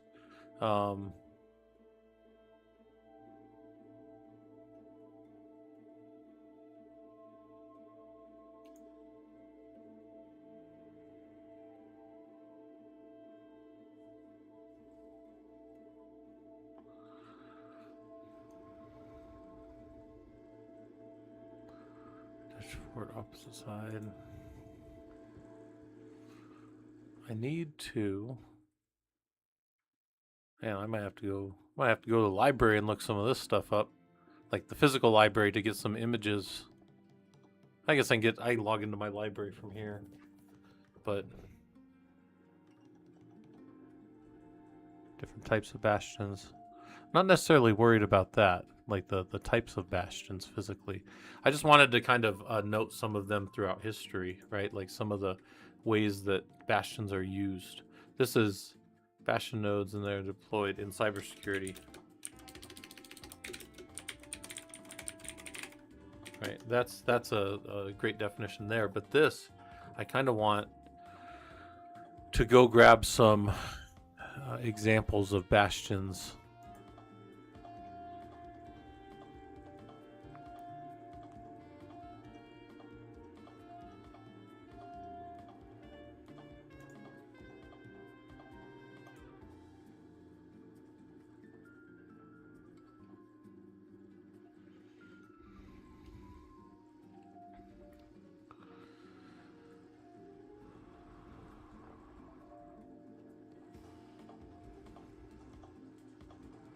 Research encompasses the geometric principles used by 4 selected military engineers from this period. Oh, this is awesome. So, and this was published pretty recently too. So let me see if I can find this here.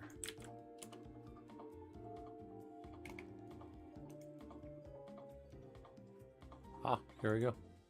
All right, so I don't need that. And then I want to cite it in APA. Copy this, and then this is non-empirical. A good review of 4 different types.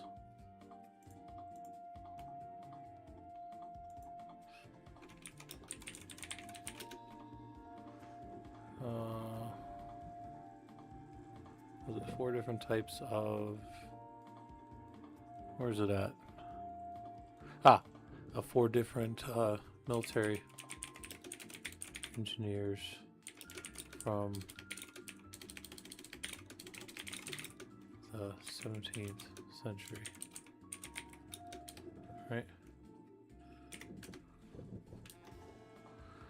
So, let's see if they got some good info in here. Dealt with artillery conditions. They have some drawings, which I may end up wanting to use some drawings, but really I just want to know the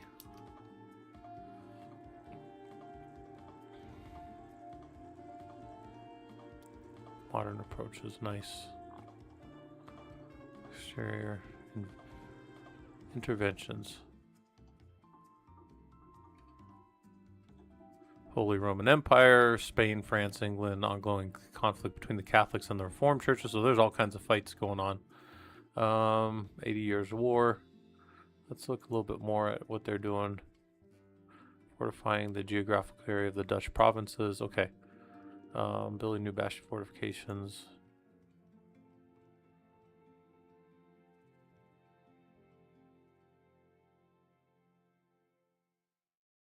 That's good fun stuff in here.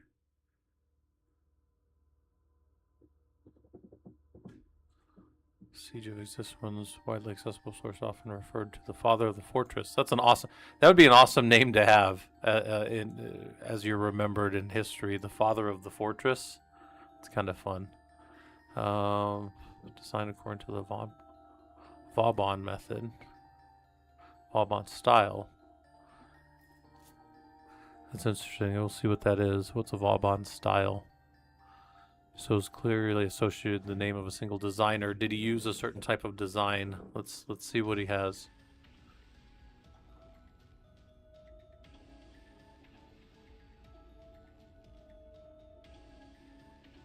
Protected area of the front walls. Force engineers devise more advanced defense systems, leading to the bastion fortification system. In contrast to tall medieval walls, relatively low structure, featuring pronounced angular bastions. The new wall is increased dead mass, enabling more effectively absorb the impact of artillery shells. Lower yet thicker constructed out, and man, there's a lot of good information in here. All these other things that would be added to them. That's awesome. Yeah, this one, I'm going to have to read this one in general. I'm also going to drop this here. That's a link to where we have it. And then that's our reference. So this will be great for in the literature review section when I'm talking about the history of bastions, specifically like bastion access and where it came from in the term.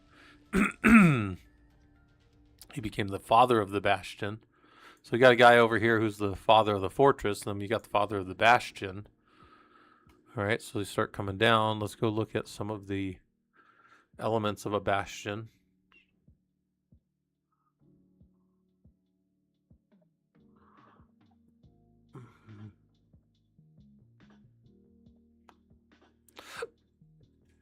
Excuse me, got the hiccups over here now, guys.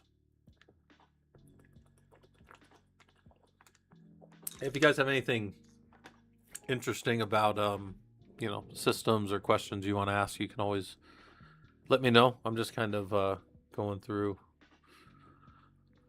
What was the name of this one? This was the geometry of bastion fortification, magistral line.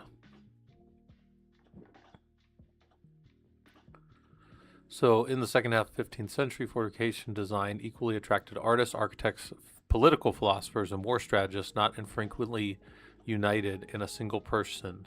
So sometimes they were the same person, the Renaissance author. I like that. Regular polygons with bastions at their vertices were a geometrical solution that enabled the establishment of the active field of defense for the entire magistral line. Okay. It's growing Neoplatonic influence, that's a nice word, on theoretical postulates, geometry, accompanied by a boost in iron production, spurred the development of offensive systems like artillery weapons, right? We could throw metal further. The first of those defense bastion fortresses, dissemination of new ideas was facilitated by the development of printing technology, which provided theoretical writings primarily based on the practical experience. So master builders could send their information out because of printing. All right, fair. Mathematics and geometry to fortification design. Okay, I like all that. There's a lot of good stuff here. Then there's an Italian model, a Dutch model. Okay, well, I'm going to come back and read this later.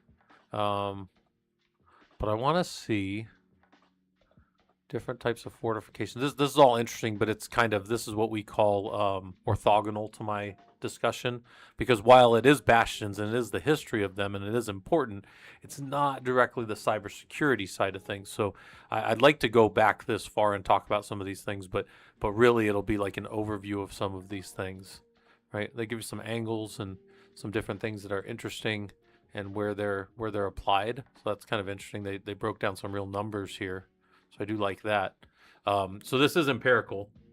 Actually, no, this is completely empirical. I wrote non-empirical before I realized that this guy was going to be breaking down. I mean, he's breaking down all the numbers. So that is empirical when he went and gathered all of these things and analyzed them. So that's actually good. We're not so worried about that stuff. We're not too worried about this stuff, but man, yeah, he does have quite a bit of analytics in here as far as the angles and stuff goes. So that's kind of interesting.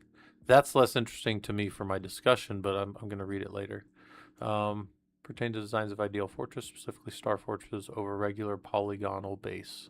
Because these examples provide most illustrative insights into the fundamental principles, similarities, and differences in geometric procedures. Okay, so he's focused on the art of it and that kind of stuff. I'm more worried about, man, yeah, this guy definitely goes into it.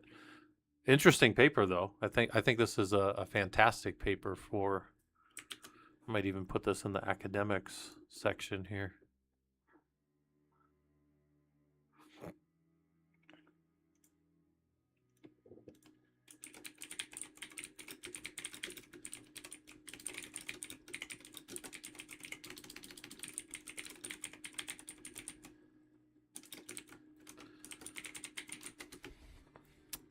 See what people think about that.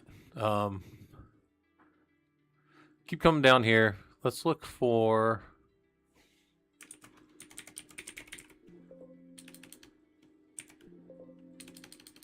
Oh.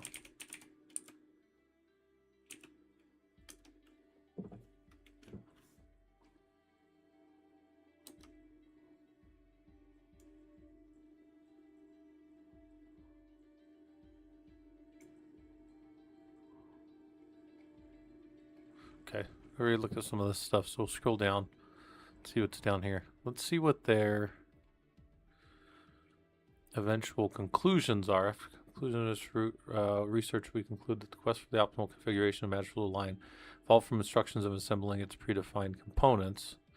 General case in a single construction, effort to formulate a general model for shaping a base with universal segment magical line to a model that extends previous aspirations along, through a synthetic procedure. Ruler, all of them have common strict foundation on geometric principles. Finally, we can provide an answer to the question, do the principles differ across Europe or do they converge in a universal style?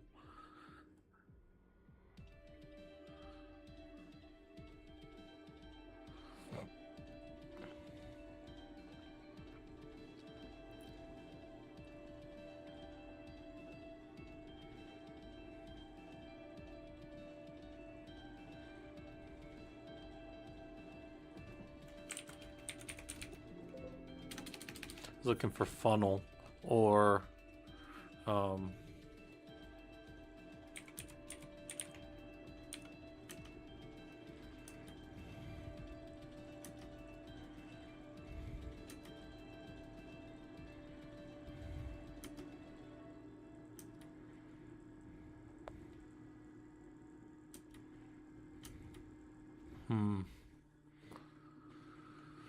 interesting. Okay, modern times saleable physical outline structure that exists undisturbed by time, reflecting its enduring strength and position as an inherited part of the landscape's history and dictating the organization of space within and outside it. As an immobile, inherited setting, it defines the direction of urban development through its morphology and influences the design of infrastructure, urban planning, and zoning, which is evident on the examples of preserved fortresses throughout Europe. Accordingly, the knowledge of its geometric principles, calculations, and dimension originally used for defense can facilitate the entire process of reconstruction, conservation, restoration, and revitalization of fortress. Okay.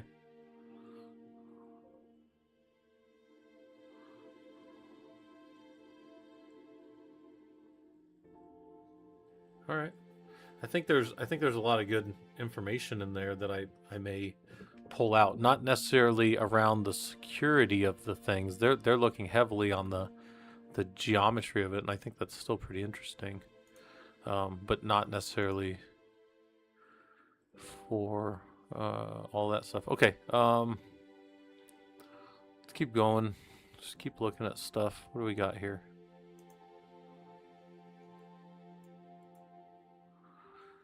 Let me see about Bastion.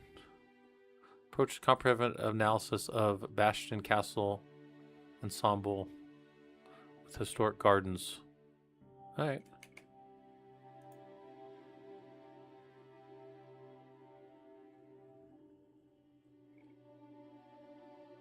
This is accepted and published, so in 2022. This also has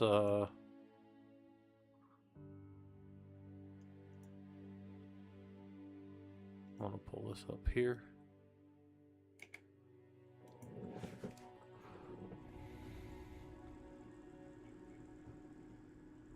Do I have a way to go read the actual? I want it in English, please.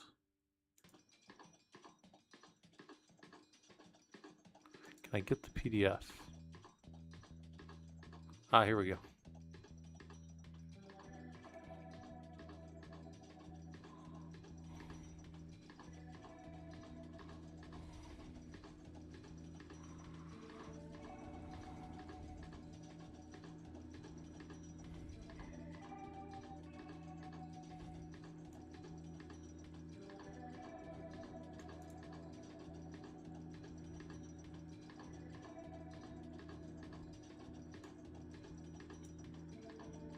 All right. There's less interesting things here, but I do want to see what they find. Space syntax.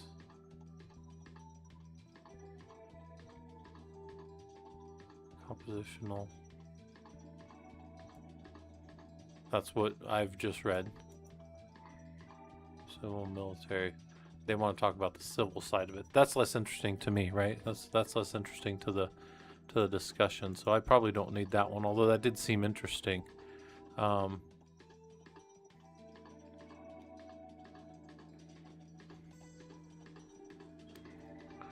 Bolstering the Bastion. Change pattern, much military exercise. Let's go Bastion. See if we can find anything good here. It's 2021, so that may be within my time frame.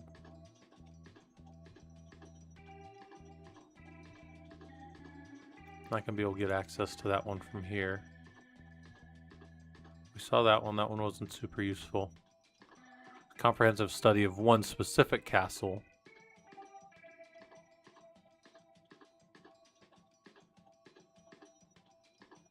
Let's see what this one looks like.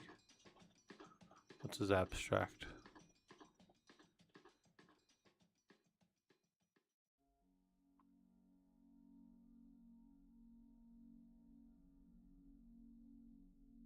Different frameworks, okay. See if I can get that one. June 2024, so that's a newer one. Go pop this over here. Just keep looking at what's going on here.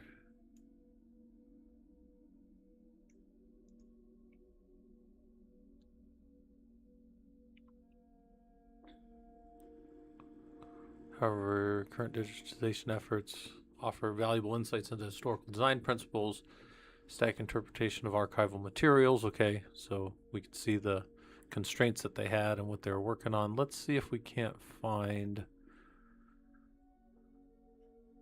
what they're... Oh, I'm just talking about Different people are talking about the usage, the 4 major usages. Okay. This one could be useful just for that. Even if I only used this one little section of this, I would say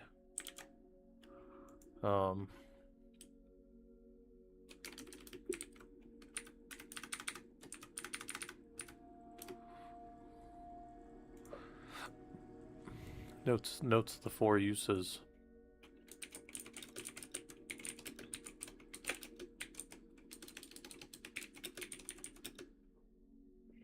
of bastions. And these were the 4 uses.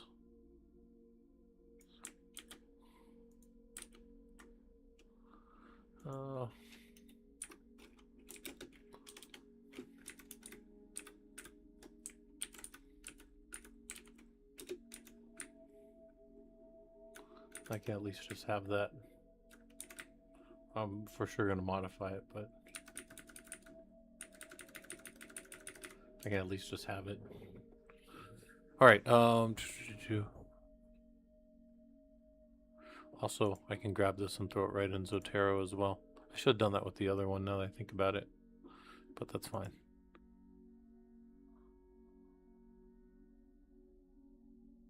Like on dimensions. Okay, so they talk about some of the that kind of stuff. Slay is predicated on verifying the primary proportions of angular relationships, so that's what they mentioned most people are using. Then they're doing CAD-based geometric analysis, so then they're going and grabbing reference frameworks. Okay, here's the reference frameworks. And then they probably have some general, yeah, look, they've got some measurements and stuff. Less interesting to me, that kind of stuff. But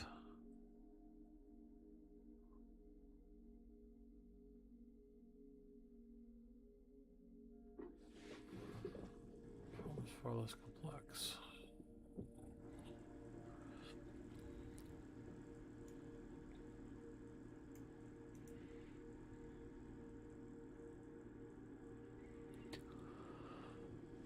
Precise geometry allowing for multiple interpretations, so that's not great.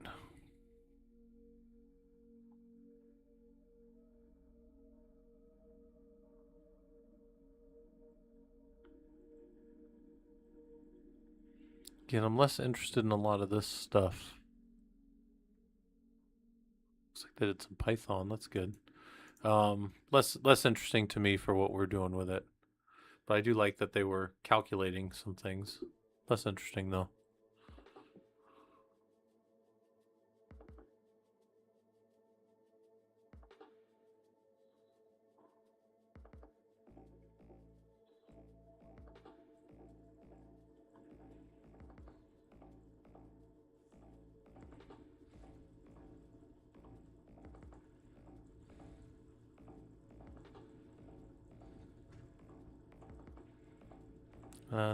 No, that's super useful. They're doing more angle analysis, which is also not super useful to us here. But let's see what they did conclude, because this one is empirical, so that's kind of interesting. No conflict of interest. Let's see what they concluded.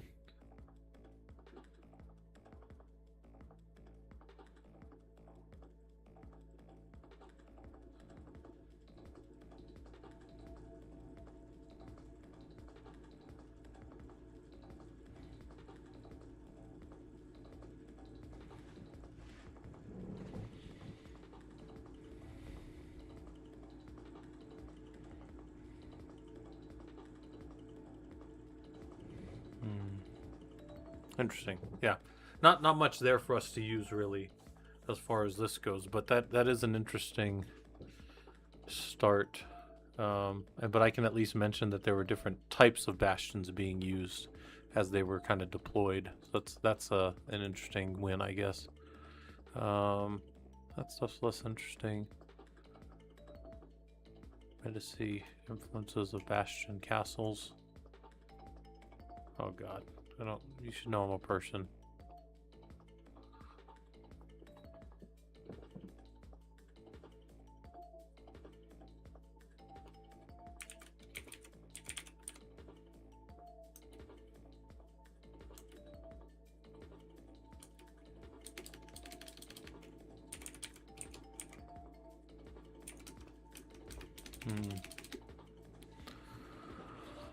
Alright, so they've got some different sections and things that they grabbed. Let's see if they got any conclusions. And there are dual purposes, defense structures, residences, reflecting the influence of Medici architecture principles. The inclusion of bastions, robust defensive walls, and strategic entrances demonstrates common architecture strategies to fight significant geographical and cultural differences. I do like this as far as just the statement that they're going through. So I'm gonna include this then, because we're talking like the history, and this is literature review type stuff. So this is something that we would, man, grab this.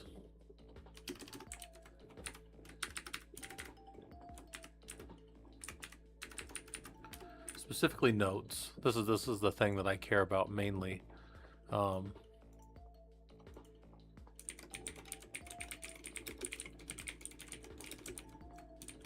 Right. So put this in there as a quote, and then when we cite it, as I mentioned earlier, we put that it was page 402 of the thing. So when we cite it as if we're going to quote something like this, that they conclude that the inclusion of bastions, robust defensive walls, and strategic entrances demonstrates common architecture. Because in our modern day and age, we do strategic entrances. That's actually something we do. That's the whole purpose of a bastion, is to have one place for people to come in. So strategic entrances is the purpose of how we use modern bastions in the network. So that's why I mentioned that. And so if anybody's like, what are you looking for here? I care less again about this, but this one might have some interesting stuff. Let's see if we can get in here. If I can't get in here directly, then I can typically get in here through my college. So it's possible that if I can't get a hold of this one,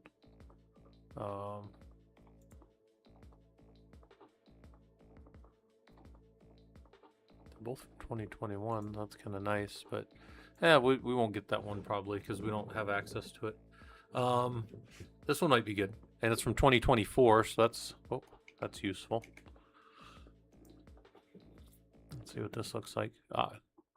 Different language, but maybe we can get it in English. A lot of times you can get this stuff in English. Let's see if we can find a version of this that's in English. Okay, good. There we go. All right, guys, I'm going to take a little break here. I'm going to go stretch my legs out a little bit, take a walk. I'm going to put my hourglass up. So if anybody has questions, if you guys want to, any of that kind of stuff, take a break.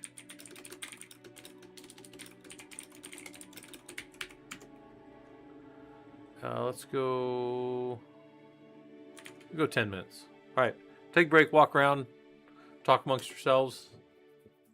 I'm going to wander a little bit.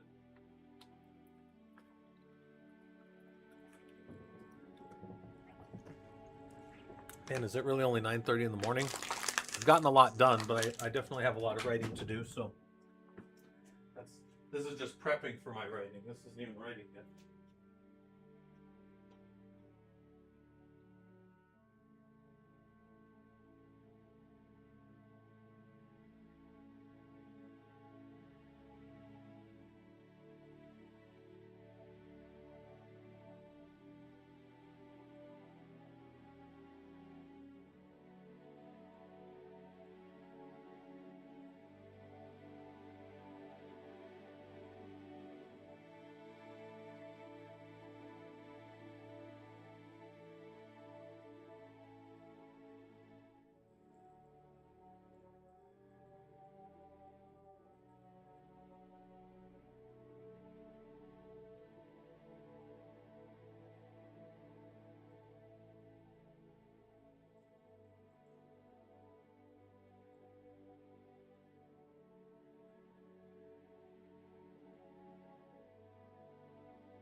Give another minute. I'm gonna grab some water bottles.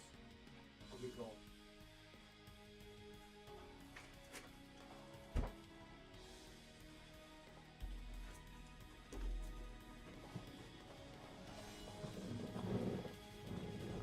All right. I'm gonna get back to work, but the break will still be going up here at the top. So if you guys want to keep taking a break, feel free to. I was gonna keep reading through this, see if there's anything useful in here. Oh, that's interesting that we have two different Deacon Novas.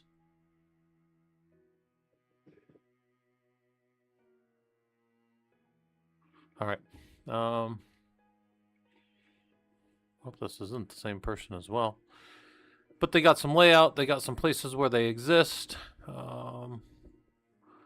Let's read a little bit about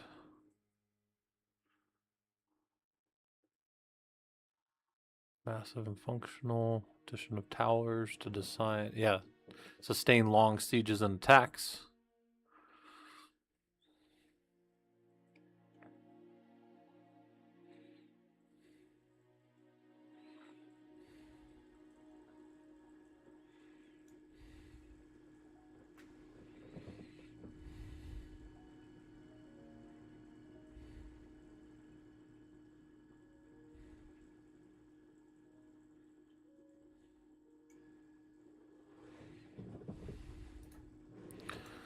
I like that. Because that's also kind of the world that we live in as well, as far as how we protect our systems. Put this down here for anybody that wants to keep working on this stuff. This one's called The Genesis of Fortification of Castle. Let's cite this one. Let's copy this. And let's get this out of the way. And let's see, is this one a... At the end of the day, this one is published in here. But is it a... Let's say some of this is non-peer-reviewed, but it's still pretty interesting. So changes... Protection fortifications of the region.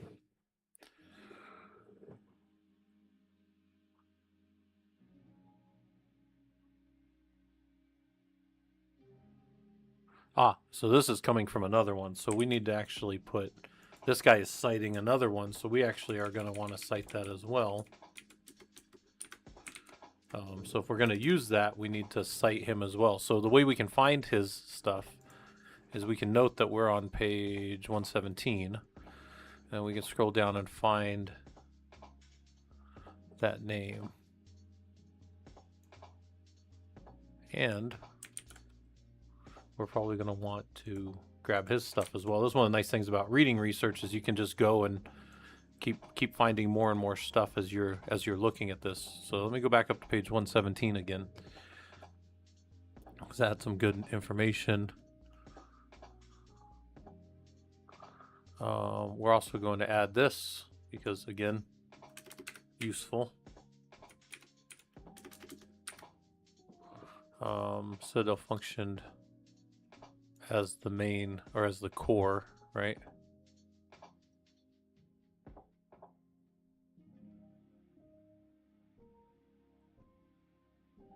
And we'll modify this, but we'll still cite it correctly. But we will not use, I'm not going to use that as a quote. I'll modify what they say and do what they call, oh, there's a term for that. It's synthesis, where you take multiple things and you kind of put them together. What was his?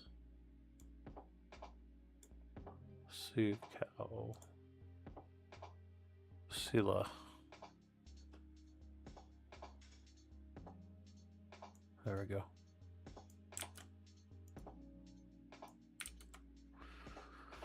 I might have to play with those because those might not be an APA type formatting, so we'll take that and take it with a grain of salt, right?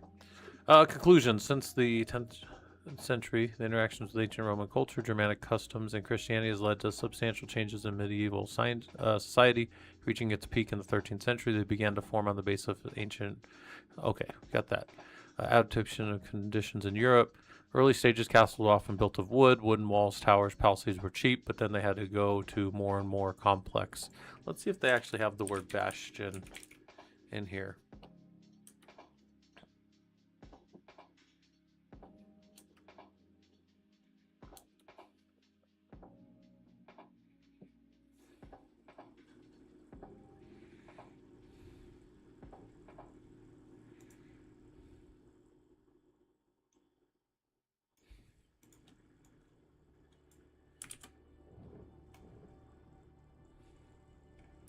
But we're back up on this guy because this is the actual paper I'm in, Genesis of Fortification, and he mainly was saying this.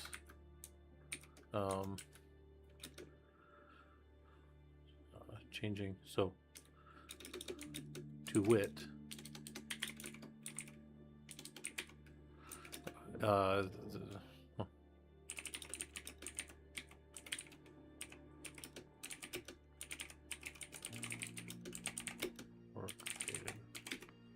right? That's what we're looking at there. Let's see what their conclusion was again. Log walls. So the Mott and Bailey are a kind of most of you, if you ever heard, have any of you guys ever heard of Mott and Bailey? This is an interesting topic if you're not super familiar with it. But Mott and Bailey deals with a very specific thing nowadays. If you've ever heard Mott and Bailey, you probably heard it in this context. So anybody heard that?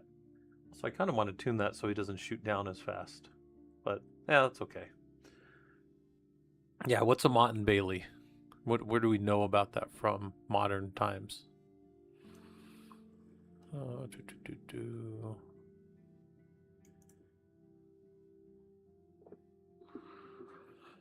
Construction of that.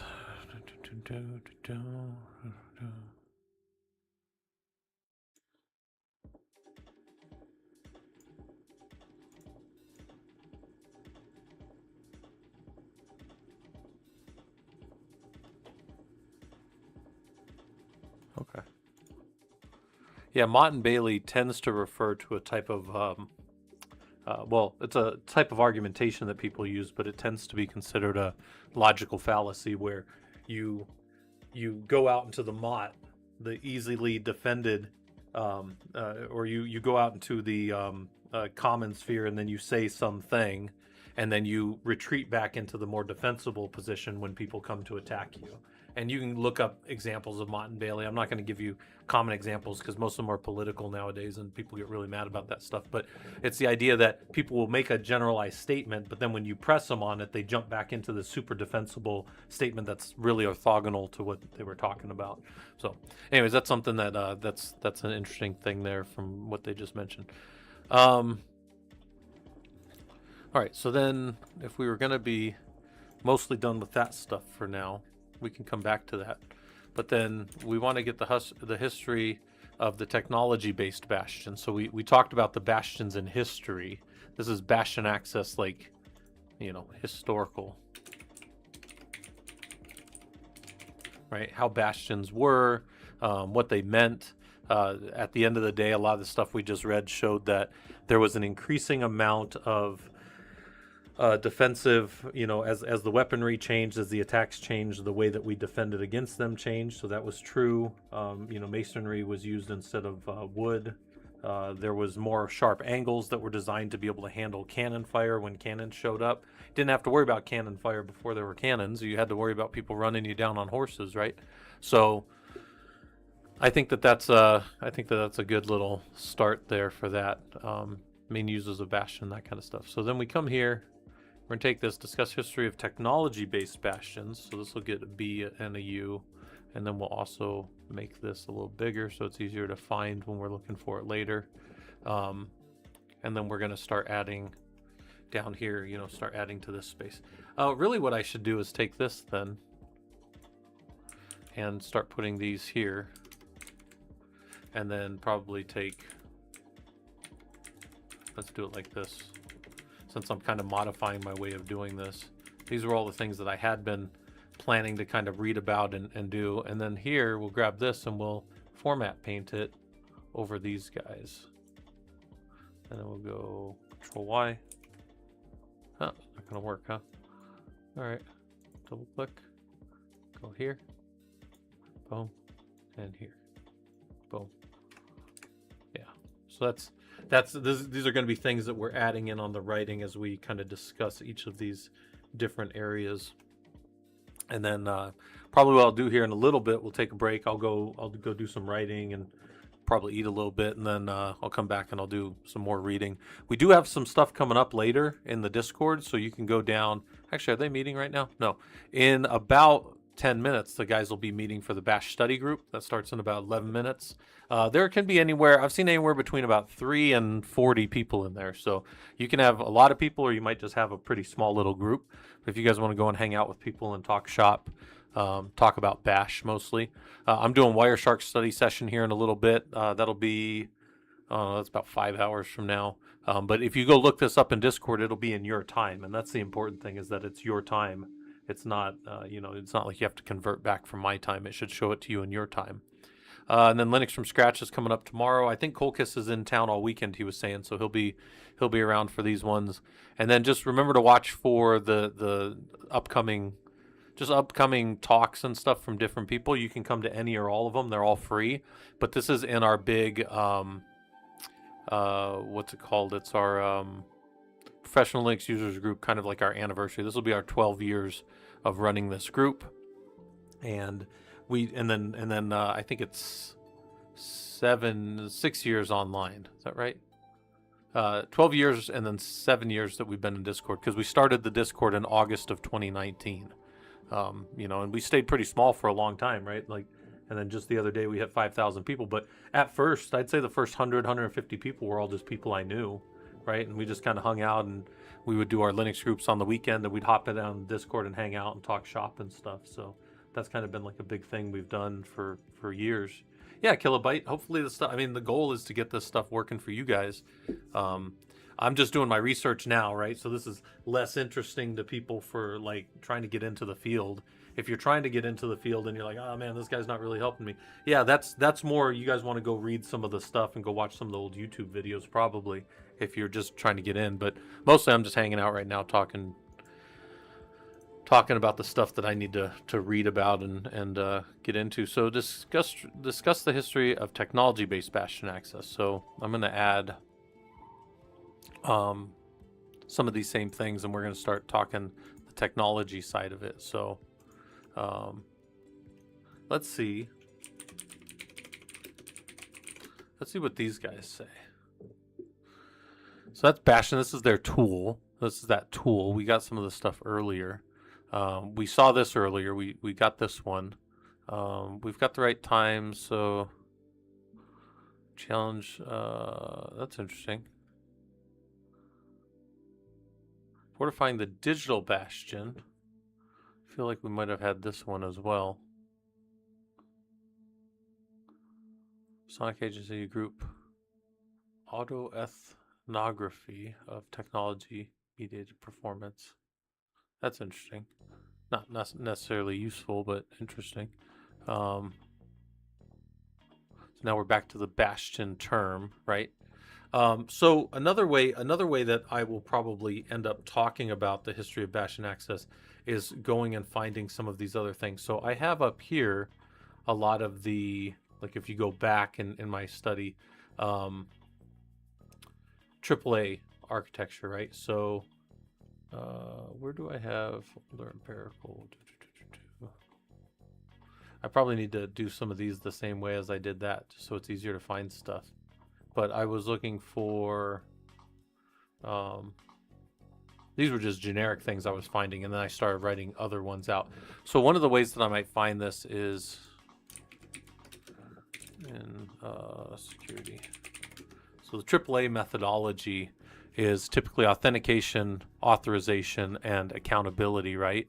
And that's the way that we tend to look at these things. And then let's see, what are some of these? What is this one talking about? Faculty, Computers, Information, Microelectronics, who study network security course aims to deepen their knowledge in seminars for laboratory work. Okay. Let's see what this one looks like.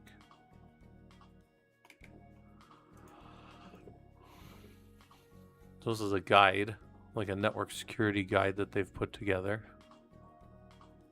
Oh, that's kind of cool. They got some packet tracer stuff.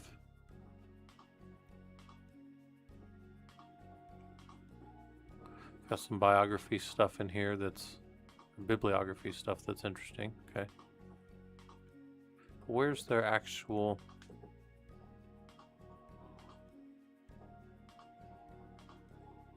This is just the... I like that as an outline, even though I can't get at their actual things. That's still cool. Creative Commons licenses, so you should be able to go find them. Huh. Interesting. All right. Probably less useful for us then. Now they're talking about blockchain technology in this, so that's kind of going to be one of the most advanced current ways of doing some of this stuff. They're specifically talking about the last section of those three, which is the accounting or auditing of the users, right? But let's see what they specifically say here. Whoops. Not what I meant to do. I meant to go over here. I also didn't want to do that. I wanted to do this. There we go. Let's see what's going on over here. They're still talking blockchain. Economic systems. Talk blockchain in economics. So that's not exactly what we want.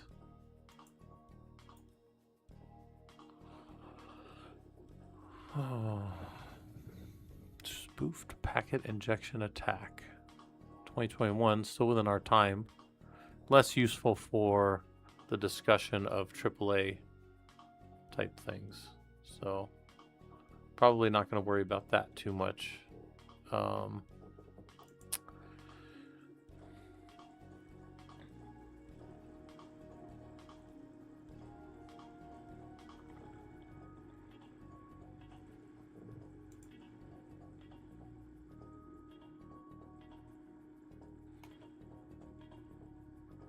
2021. Let's see what this one looks like.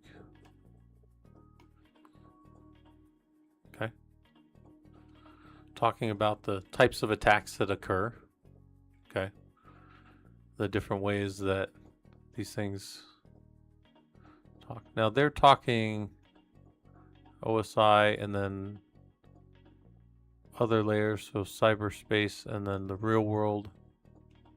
That's kind of an interesting little model for how they're going to use that.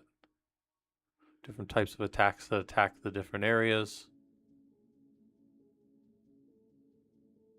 Huh.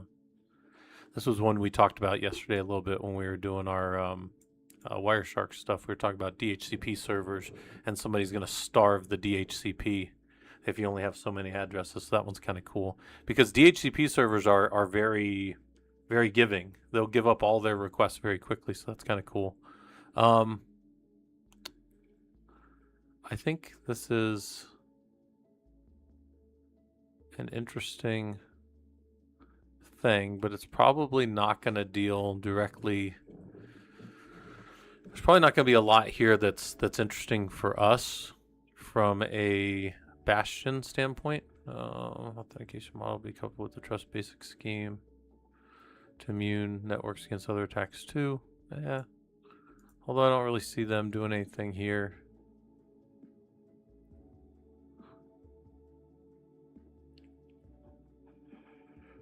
Yeah. Yeah, there's not really anything there for us. 2021. A little dated. Authentication protocols and cloud-based authentication systems. The most favorable methods. I'm interested in this. Let's see what's going on here. Let's see if this will let us in here. Verify we're human. We should be a human for the most part. Technology and Communication 2025. Was this actually sent somewhere?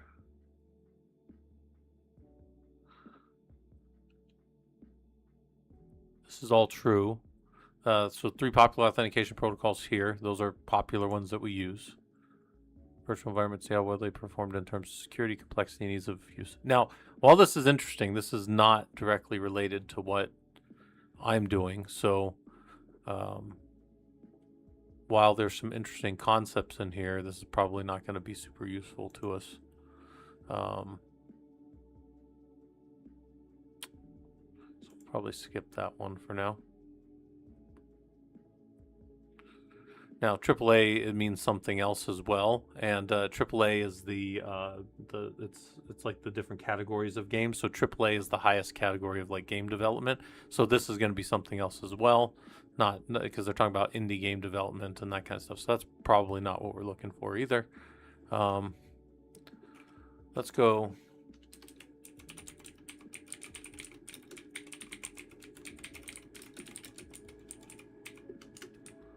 Take off the insecurity. And let's see what they're talking about. So they've got let's see.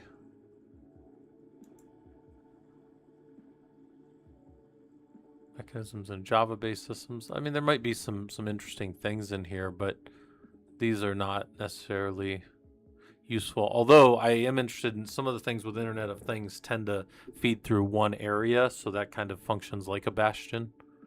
So not exactly the same thing though, but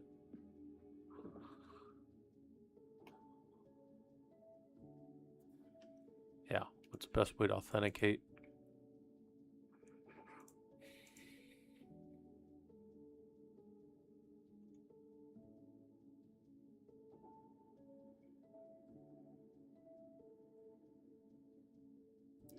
Literature identification. This is where they went and looked for things, how they found the things that they were looking for. Here's the articles that they processed. So they're doing a literature review essentially in this one, and they're comparing the ways that those things have been changing. So there may be some good information out of here because this is giving us information about all of these in the AAA model, right? Article presents most recent trends in IoT authentication, authorization, identity management. Okay, so they have some research questions. They gathered a bunch of information. So this is empirical. That's useful. And then they have a bunch of different things that are coming out of this, right? So answer to research questions. Questions answered through 3 taxonomy models of distinction and publication years, goals, and categorization through extracted keywords in section 4. So we should be able to come up here and go look at those actual tables that they mentioned.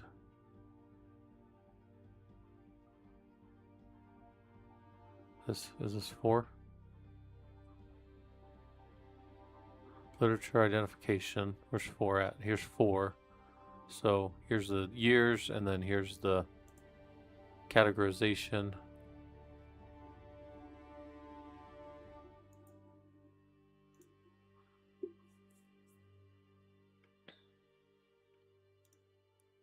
But then here's the base number of articles in each of the different categories. A lot of them dealt with, looks like authentication. I'm pretty colorblind, but I think those look like they're the same there.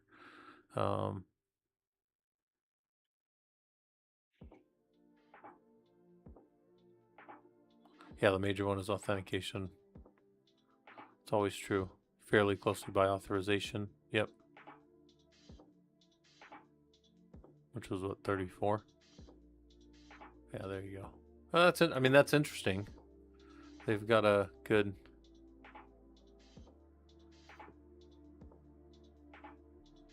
They've got 3-year perspective trends. So I kind of like this one for that.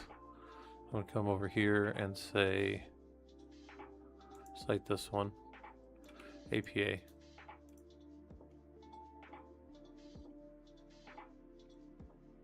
Kind of want to just go to...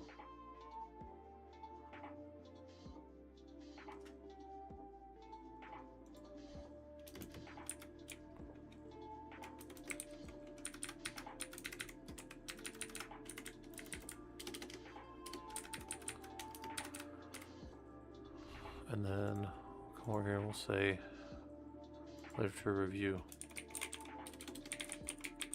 Review of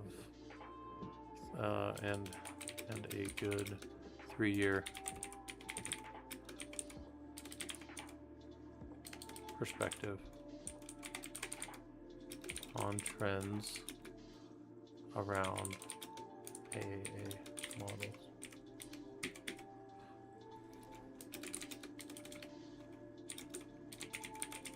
And discussions. Sounds good. Move this thing out of the way.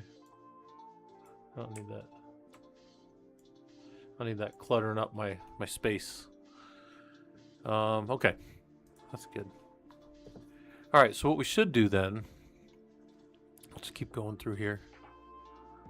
Now, we're moving towards zero trust. So this is actually kind of a important thing to note, that the newest stuff is going to be zero trust models. So the newest kind of way that we're going to go into this will be zero trust. Yeah, and it's the moving away from that, right? Never trust, always verify. Every device has to communicate through verified, typically cryptographic X509 certificates, and certificate authorities must be used then for us to know that the other devices are who they say they are, right? We use this in our monitoring for logging and metrics. We use it for our establishment of protocols to talk to each other and API calls to be able to be made. This is already used, zero trust is already used in how you interact with your Kubernetes, right? Every single call that you do is signed via a certificate, and that's should be the way it is anyways. Nobody should just be able to connect and start communicating with your Kubernetes environment. So that's all, important.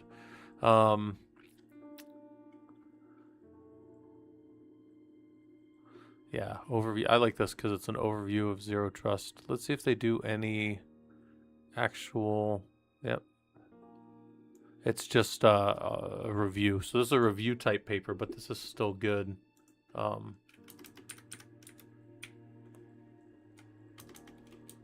Actually, you know what? I'm gonna drop this. I'm gonna drop this down here because it's the most modern way.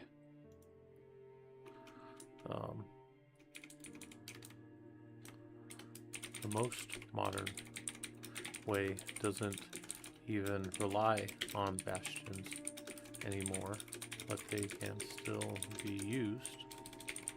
And then this one will be here. Grab this, cite it. 2025, so that's pretty recent. That's good. That's what we want.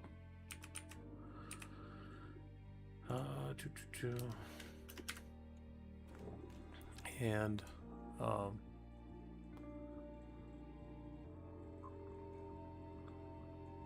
they've got a good literature review exponentially.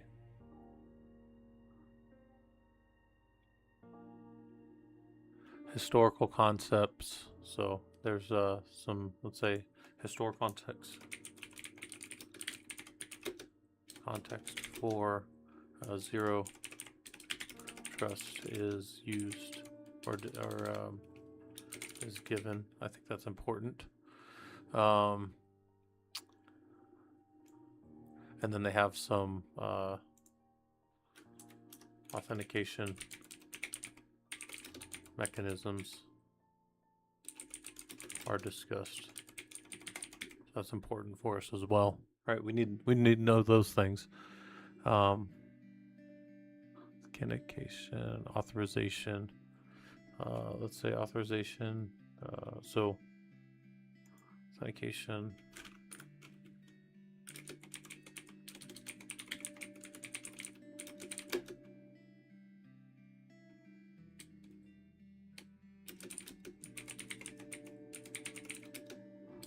So we'll want to look at some of those for the way that we authenticate a little bit, because some of these things are still applicable to the way that we do things. So they have some key developments. That's interesting. Transition to dynamic mechanisms. Okay. Current state of the research. multi-factor, all these kind of things are out there. There's attribute-based access control nowadays, which is important.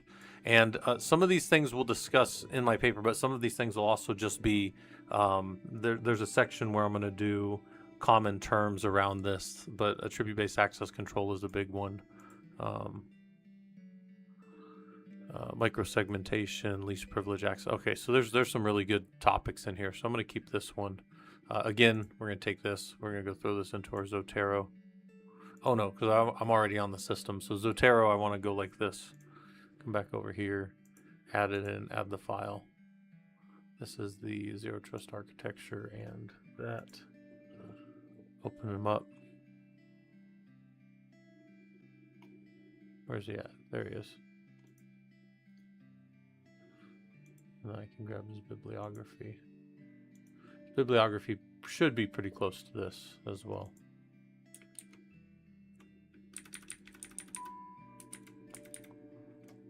There we go. So we'll keep that as bibliography. All right, hold on. I got to go check something. People are pinging me from work again. What's going on here?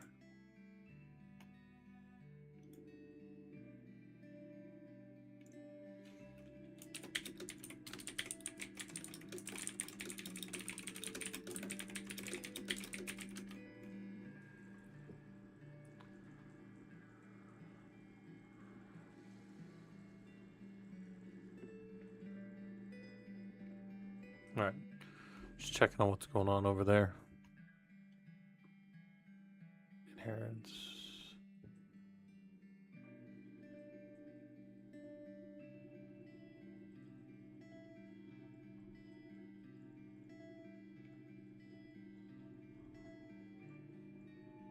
Public key infrastructure, those are ones that we use. Federated identity management, yep, that's coming around. Someone mentioned that they're going to have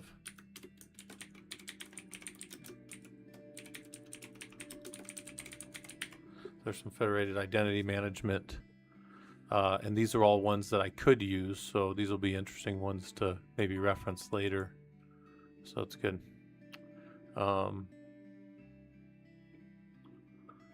This is still mostly a review. Let's see if there's any actual empirical data that's captured. We're all the way back to our first song again, which, well, it's shuffling, so it doesn't really matter the order.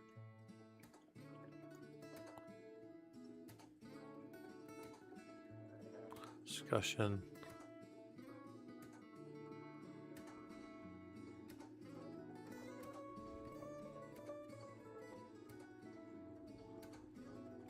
Yeah, I mean, it is an empirical one because they did go and do a statistical analysis of literature, but they didn't really dig much into what's going on there. Future directions. AI-driven verification process. That's actually one that I'm going to add in here because that is something I've talked about. And actually one thing that I think would be useful once I get my stuff all recorded and looked at is, you know, what's going on with taking this information and looking at it real time in systems, you know, like what's the use of that?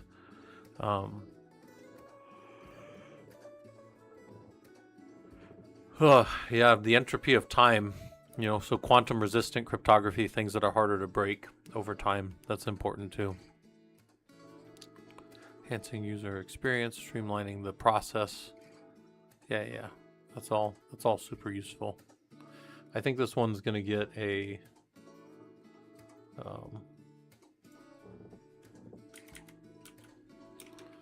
important. I'm going to just put that on there so that I have that I consider this to be important. And then I can search that later if I need, but I think this one's got a lot of good stuff that deals with the modern way we do things, right? And bastions aren't going away. We're still going to have bastions, but bastions do kind of assume that older model. So once you get in on a bastion, then you're trusted, but only in your ability to do certain things. So we allow you through a Bastion, but then you're still kind of locked down in one environment. So that's kind of an important thing.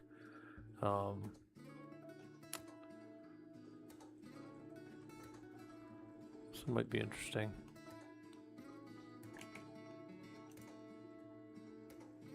All right, well, let's see what this looks like.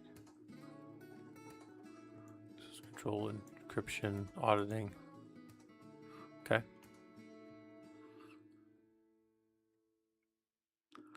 They got some security fundamentals. They've got some basic tools that exist there, sure. Threat landscape, you know, you don't want denial of services to get at your databases, so they need to only allow certain things to query them. Only certain networks should even be able to reach them, right? So there's all that kind of stuff. This one will be a good one too. Let's go cite this one, and we'll put this one above this one.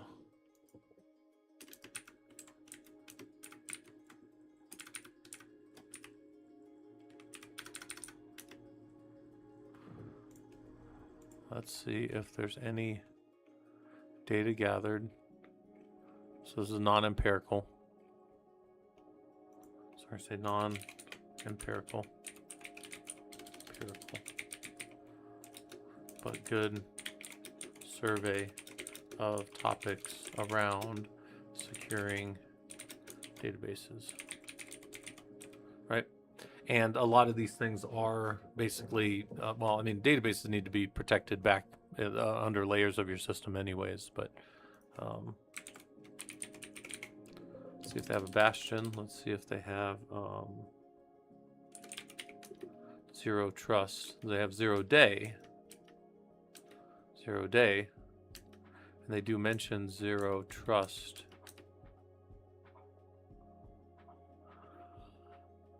What's this?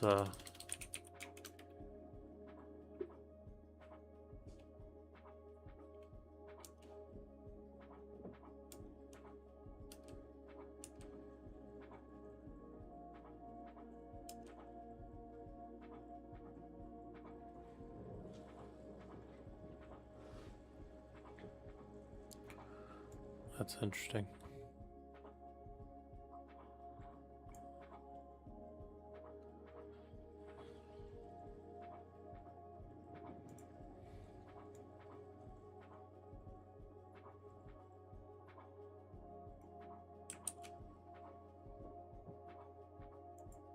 I'm gonna put this in quotes here.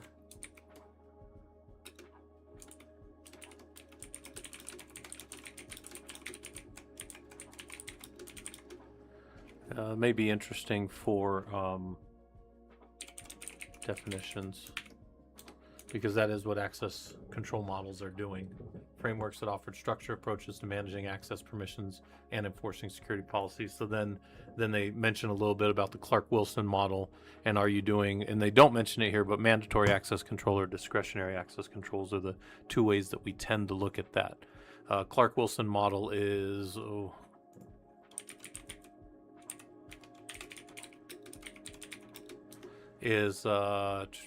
that is considered the, which one is that? Yeah, constrained items, unconstrained, and it is considered, so here's the different models.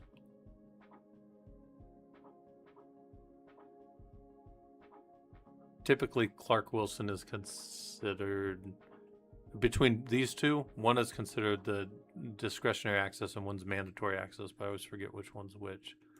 Here, it'll say right here.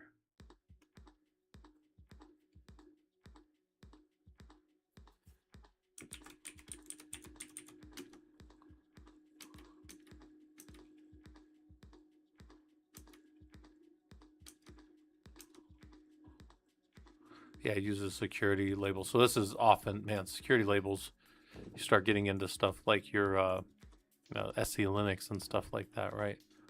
But Clark-Wilson is clearly applicable because, yeah, you put these labels on things and it allows them to work. But typically people use all of them, so.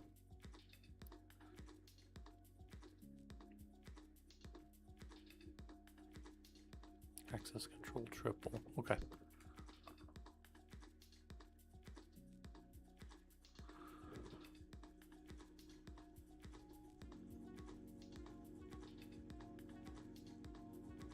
Interesting. Okay. Yeah, I haven't looked at that in a long time, but that's good. I think that one's a good one to have here in my notes. So what I need to do then, since I'm hitting about 3 hours of kind of reading and going through this stuff, things I need to do now is probably go and add in my. I'm gonna start doing some writing based on this and get these into my actual paper, right? Actually, I need to get the paper organized a little bit. And I just had the bell ring on my door for some reason, so I'm gonna go see what those people want. But yeah, I definitely appreciate everybody coming. Let's go to my little end of stream here. I will let's raid out over on